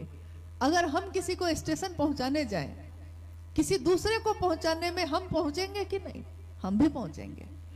तो उन्होंने कहा कोई महादेव की तरफ किसी को लेकर चलेगा तो महादेव के पास दूसरों को लेकर चलने वाला खुद भी महादेव के पास ही पहुंचता है, खुद भी महादेव से ही मिलता है। और उन्होंने कहा तीसरा सूत्र, जिसमें मन ही मन शिव को प्रणाम करने के लिए कहा।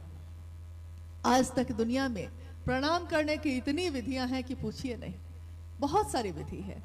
कोई रुद्राक्ष के माले पे नमन करता है, कोई कमल के गट्ठे पे करता है, कोई तुलसी के दाने पे करता है, कोई सांसों पे करता है, यानी अलग अलग विधियां हैं। कोई इस दिशा में बैठकर, कोई उस दिशा में बैठकर, कोई कहीं कोई कहीं, अनेक विधियां हैं।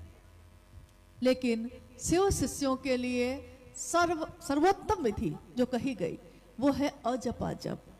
लौकिक जीवन के कष्टों को कम करने के लिए रुद्राक्ष की माला पे 24 घंटे में एक बार कभी भी आप नमः शिवाय से मंत्र का सहारा लेकर 108 के दाने पे शिव को प्रणाम कर सकते हैं। मानसिक जप है ये, मन से, मंत्रानुक्रम से, यानी एक दाना आगे करते हुए और मन में ये भाव लेकर कि महादेव को प्रणाम हो, नमः शिवाय के सहारे से ये कर सकते हैं। लेकिन सबसे सुंदर विधि यही है कि सांसों की माला पे की जाए। श्वास श्वास में नाम ले, वृथा श्वास ना जाए।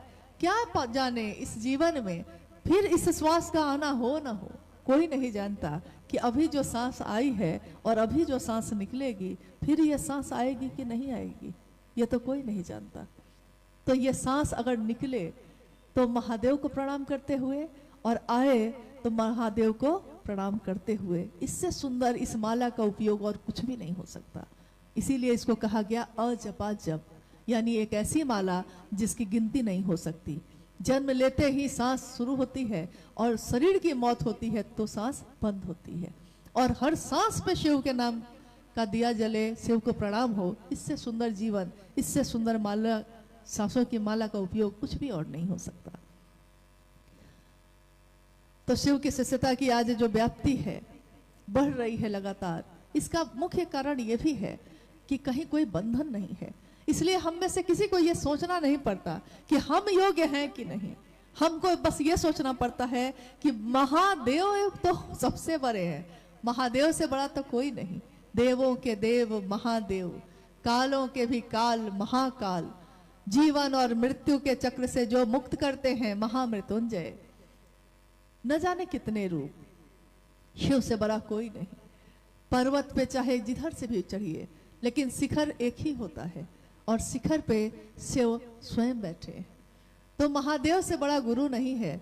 तो एक सामान्य आदमी भी, अति सामान्य लोग भी शिव के गण होते हैं, क्योंकि शिव दास नहीं भाव पैदा करते, शिव ऐश्वर्य का भाव पैदा करते हैं और कहते हैं कि तुम मुझको भगवान समझते हो और मैं तुमको मित्र समझता हूँ।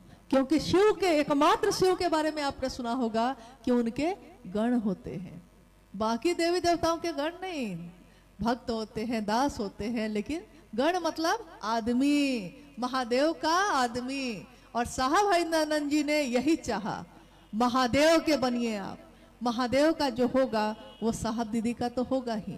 शिव के लिए जो झुकेगा दुनिया में सबके आगे झुकेगा, क्योंकि महादेव के लिए झुकने में कोई लज्जा नहीं, कोई शर्म नहीं। मैं झुकूं अगर तो अपने महादेव के लिए झुकूं, बस इतना भर करना है। और उद्देश्य इसका स्पष्ट है, उद्देश्य है शिव से जोड़ना, अपने आप से नहीं। और अगर आप अपने आप से जोड़ने की कोशिश करेंगे किसी को भी, तो इसका नतीजा बहुत ही खराब होता है।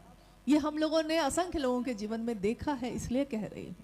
नतीजा ये होता है हमारी आपकी ताकत में और उस महादेव की ताकत में कोई तुलना ही नहीं है। तो हम किसी को अगर लेकर चल भी सकेंगे तो कुछ दूरी तक ही, कुछ दूरी के बाद हम उसको लेकर नहीं चल सकेंगे। इसलिए खुद को से जोड़ने की प्रवृत्ति ठीक नहीं है, किसी के लिए भी ठीक नहीं है। जोड़ना है तो महादेव से जुड़िए और आगे बढ़िए। महादेव से जुड़ा हुआ आदमी दुनिया से जुड़ा होता है, सबका सम्मान करता है, सबको प्रणाम करता है, क्योंकि उसको महादेव की महिमा का गान गाना है। शिव की पूजा में हम जल चढ़ाते हैं, फूल चढ़ाते हैं, फल चढ़ाते हैं और मिठाइयाँ चढ़ाते हैं, बेलपत्र चढ़ाते हैं।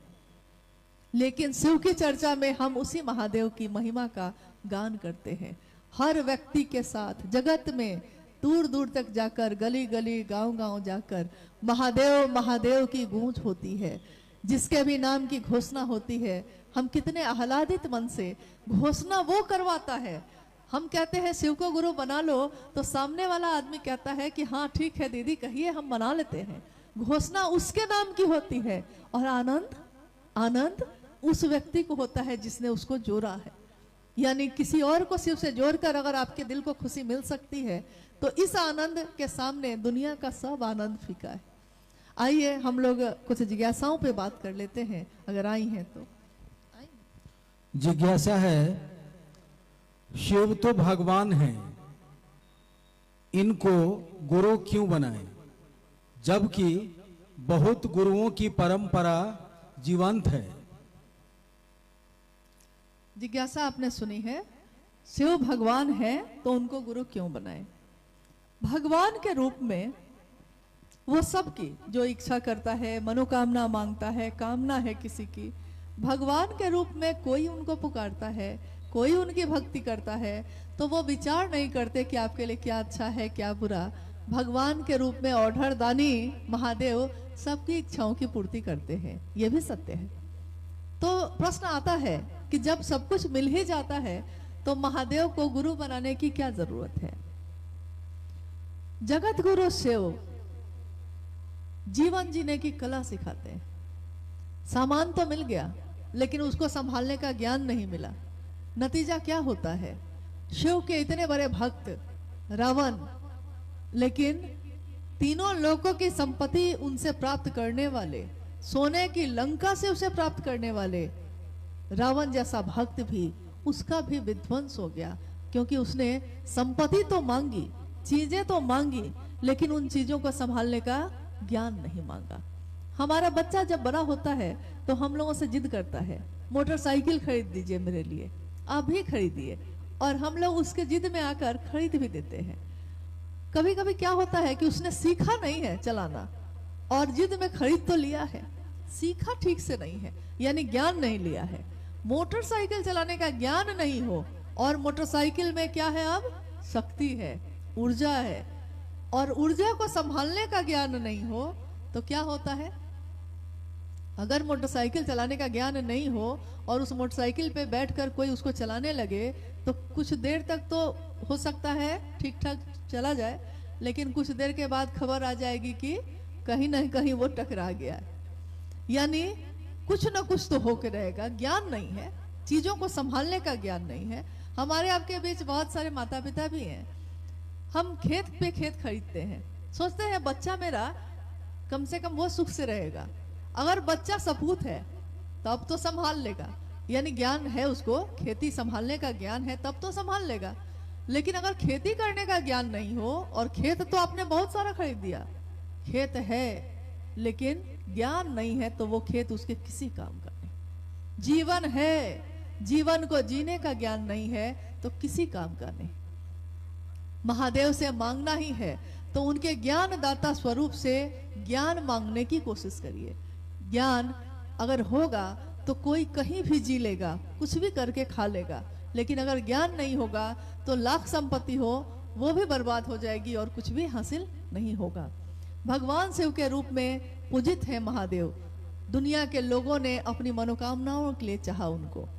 शिव के शिष्य साहब हरिंद्रानंद जी ने अपने गुरु शिव को शिव के लिए चाहा, इसके लिए नहीं उन्होंने कहा, मैं न तो जगतार्थी हूँ, न मोक्षार्थी हूँ, न मुझे मोक्ष चाहिए, न अर्थ धर्म काम मोक्ष, किसी भी चीज की कामना नहीं मुझको, क्योंकि इन चीजों का कुछ भी मोल नहीं होता, ये मेरे मन ने समझ लिया है।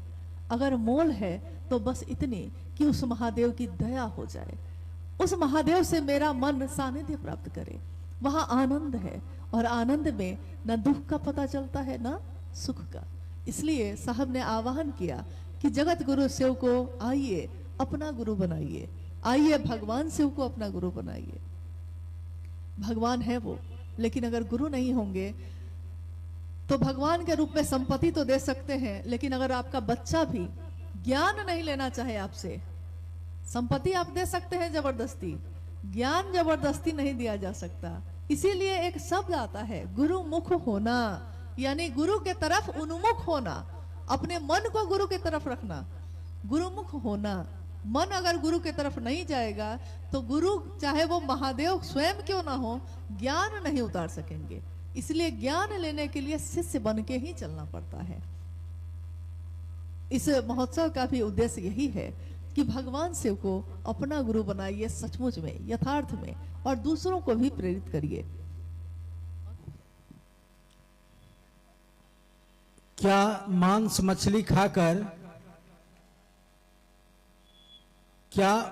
मछली खाकर हम शिव के शिष्य हो सकते हैं? राकेश जी, गोरखपुर।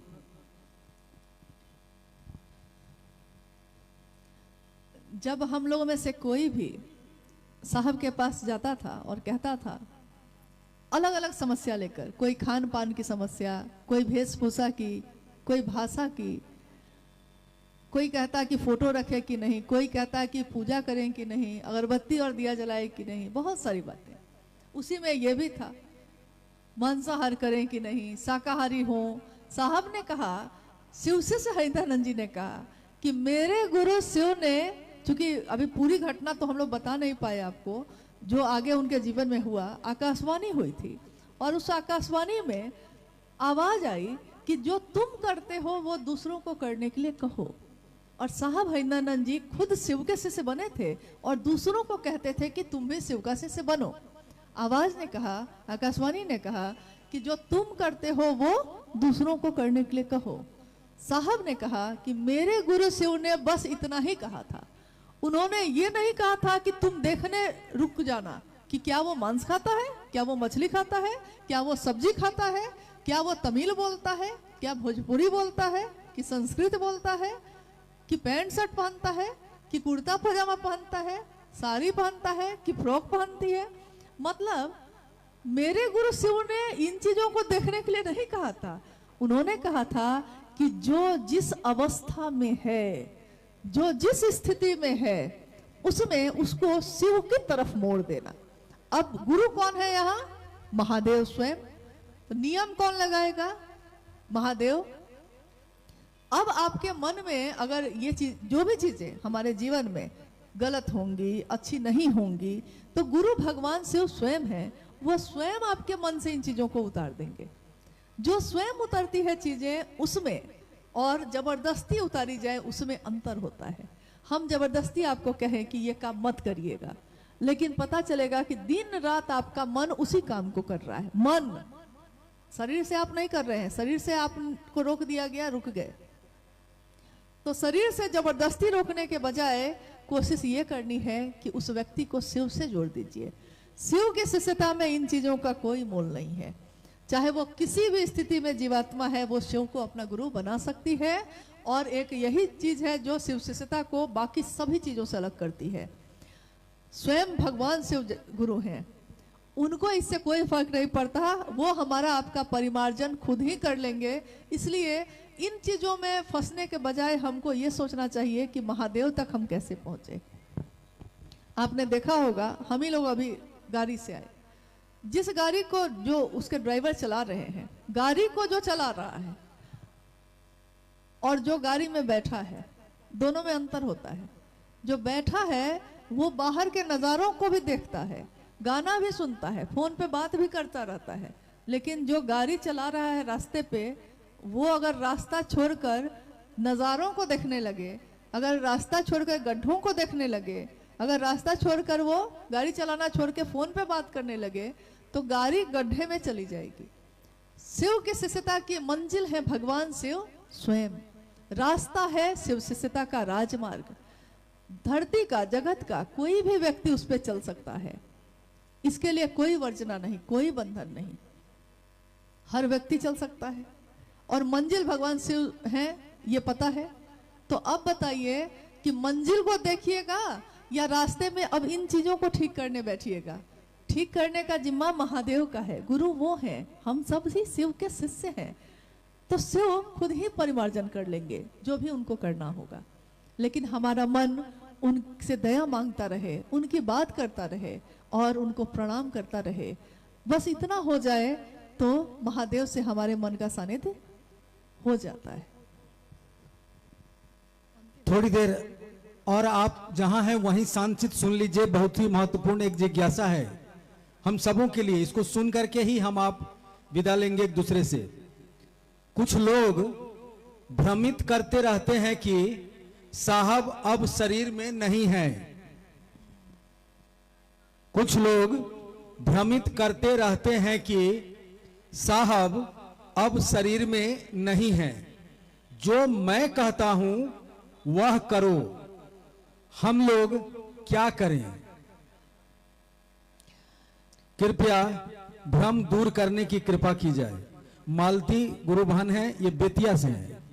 अच्छा, चलिए बेतिया से आपने जिज्ञासा सुनी, क्योंकि अब यह कार्यक्रम जो है समापन की ओर है। आप भी चले जाएंगे, हम भी चले जाएंगे, फिर न जाने कब भेंट होगी, कोई नहीं जानता। इतना ही कहना चाहूंगी, जिस तरह भगवान से उस शरीर में दिखते नहीं, लेकिन अगर कण कण में उनकी व्याप्ति ना हो तो यह जगत ही नहीं रहे। शिव की शिष्यता इस कालखंड में साहब हरिंद्रानंद जी के हृदय से निकली थी, मां नीलामानंद जी के द्वारा पोषित और पल्लवित हुई। और शरीर का विज्ञान है कि एक दिन शरीर खत्म होगा ही होगा, लेकिन शिव की ऊर्जा खत्म नहीं होती। शिव की ऊर्जा जो इस धरती पे उतरी है वो कभी खत्म नहीं होती। एक बार साहब ने कहा भी कि मैं तो अकेला चला था महादेव की तरफ। सन 1974 में उन्होंने शिव को गुरु बनाया था, वो खुद शिव से बनकर महादेव महादेव कर रहे थे, दुनिया के लोगों को नहीं जोड़ रहे थे। लेकिन आकाशवाणी हुई और वो जो शिव की तरफ चल रहे थे उनको धरती की तरफ मोड़ दिया गया। आवाज ने कहा कि तुम जो करते हो दूसरों को करने के लिए कहो। साहब हरिंद्रानंद जी ने कहा कि अब महादेव ने जो काम सौंपा है, जब तक वो काम गुरु का खत्म नहीं होगा वापस लौटने का आदेश ही नहीं है।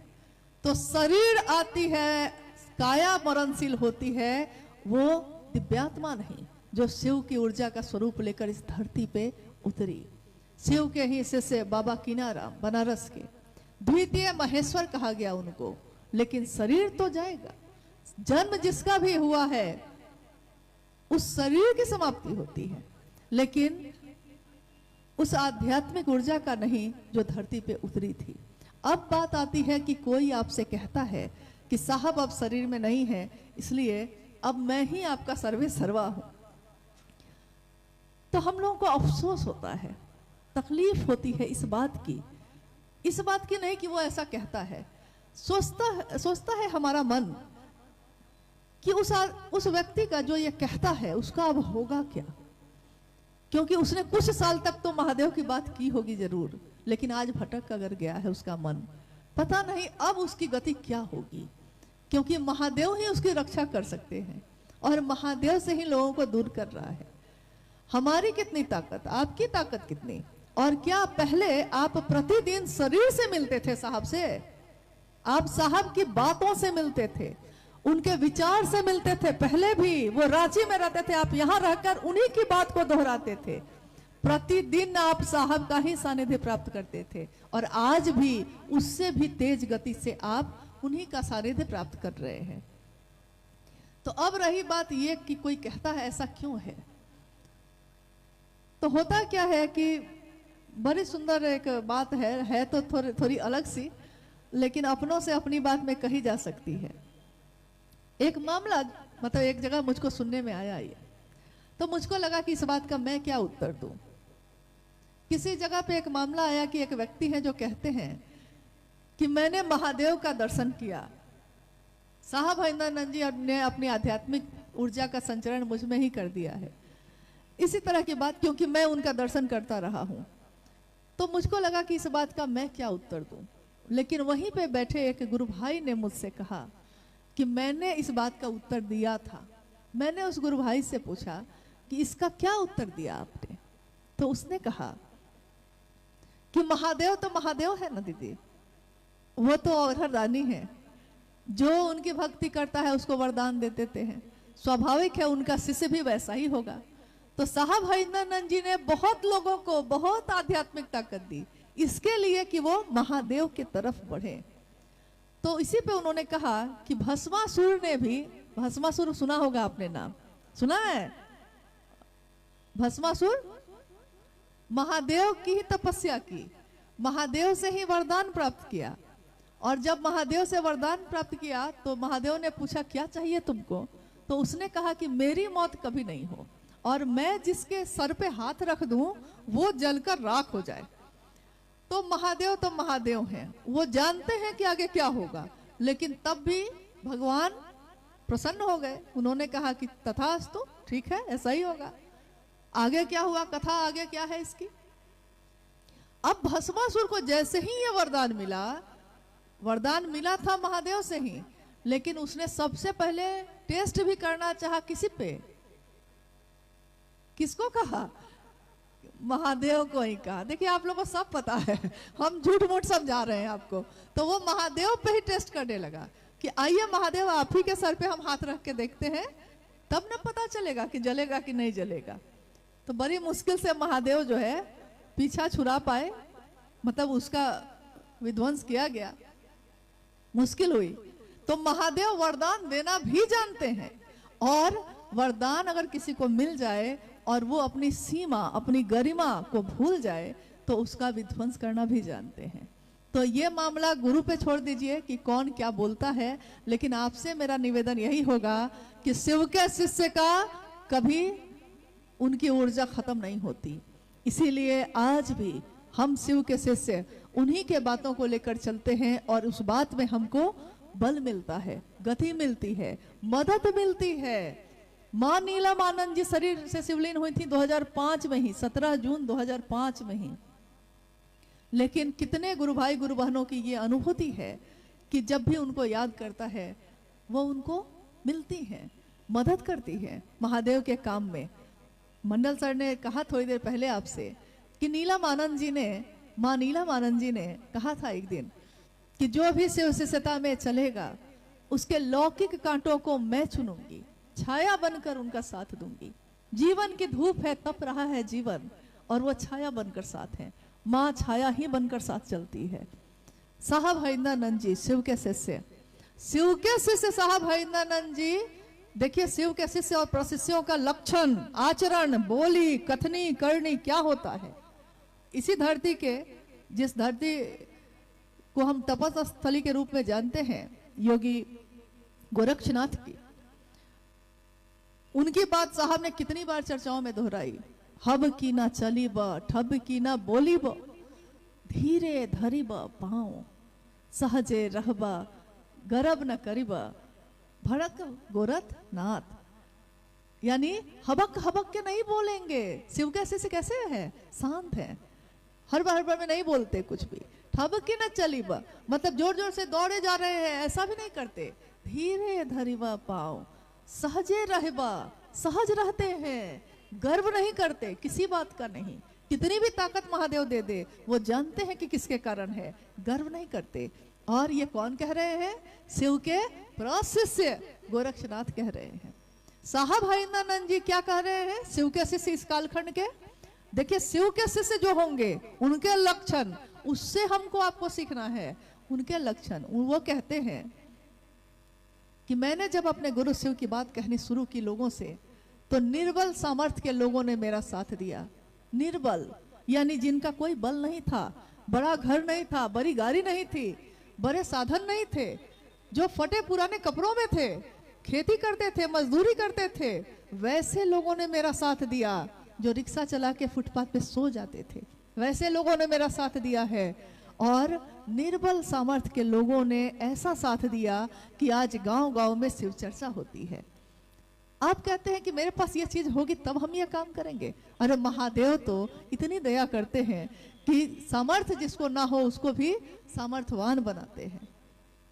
मतलब कुछ भी नहीं है मेरे पास, लेकिन अगर महादेव हैं तो किसी चीज की कमी नहीं है। मुझे झोपड़ी भी महल लग रही है, तेरा साथ है तो मुझे क्या कमी है। महादेव का साथ हो जाए। और वो लिखते हैं अपनी किताब जो उन्होंने लिखी है, आओ चले शिव की ओर में, एक पंक्ति उन्होंने लिखी है उन शिव शिष्यों के लिए जो प्रारंभिक समय में भी उनके साथ चले और आज भी नए नए जो शिव के शिष्य बनते जा रहे हैं, चलते जा रहे हैं और इस महान उद्देश्य में साथ दे रहे हैं, उनके संकल्प को पूरा करने में अपने जीवन की आहुति दे रहे हैं। उन लोगों के लिए शिव शिष्य साहब हरिंद्रानंद जी कह रहे हैं कि मैं शिव का शिष्य हरिंद्रानंद पद प्रक्षालन करूंगा उन सभी का जिन्होंने मेरे गुरु शिव के इस काम में मेरी मदद की है। मैं अवनत हूं उन घनेरों शिव शिष्यों की जिन्होंने मेरे इस काम में मेरी मदद की। पद प्रक्षालन का अर्थ समझते हैं? पद प्रक्षालन का अर्थ होता है, हमारे गांव में, अब पता नहीं है कि आपके गांव में होता है कि नहीं, लेकिन कोई आता था ना यात्रा करके, तो घर में घुसने से पहले उसके पांव को धोया जाता था और गुड़ और पानी दरवाजे पे, सबसे पहले पानी पीजिए ना, गुड़ खाइए और पैर को पहले ठंडे पानी से धो देते थे लोग, इसलिए कि थकान दूर हो जाएगी, पैरों की धूल जो लगी है वो खत्म हो जाएगी।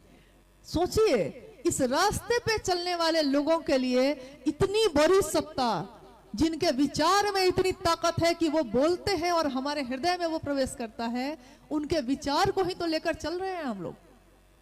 सोच लीजिए कि जब विचार में इतनी ताकत है तो प्रेम में कितनी होगी, उनकी भक्ति में कितनी होगी। अभी तो विचार ही पे हम लोग चल रहे हैं, तब तो इतना गर्दा उड़ाए हुए हैं लोग, शिव चर्चा की, शिव शिष्यता की धूम मची हुई है।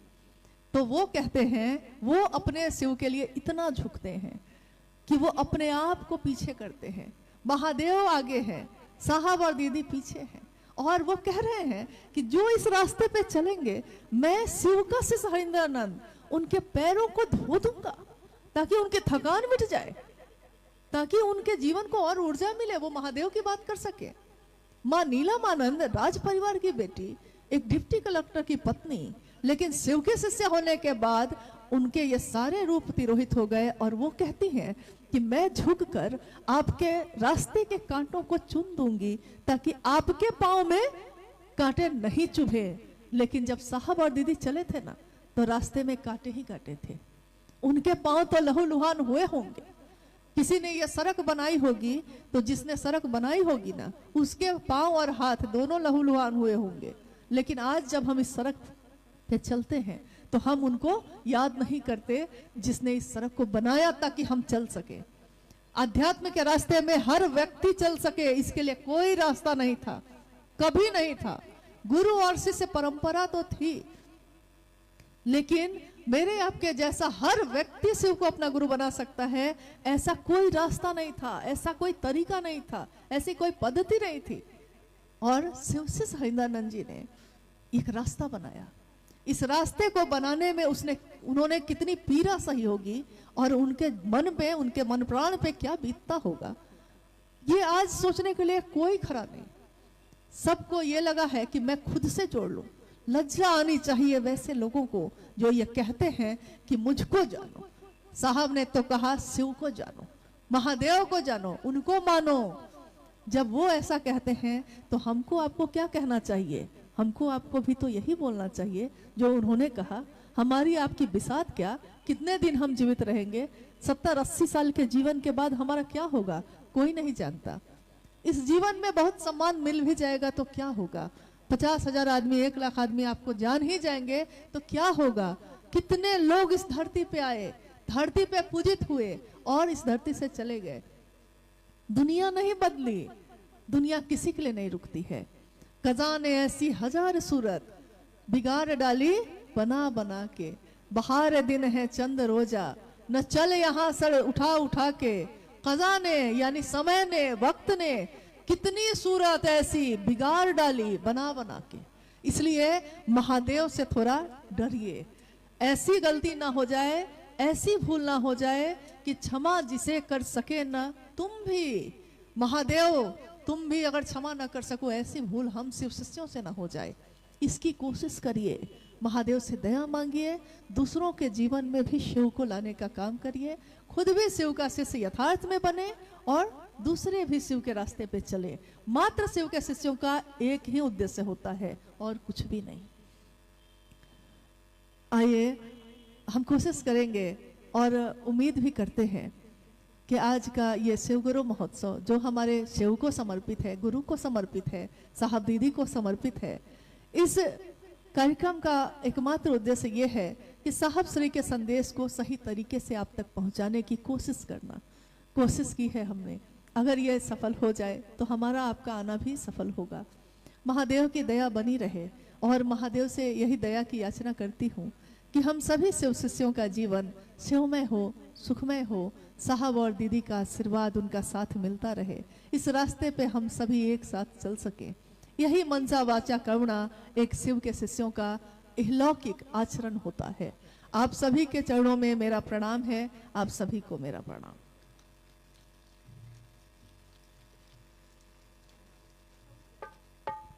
रामानंद जी से मेरा निवेदन होगा, कृपया मंच तक आएंगे। और भाई शैलेश जी कृपया आप एक भजन अपने गुरु के चरणों में अर्पित करने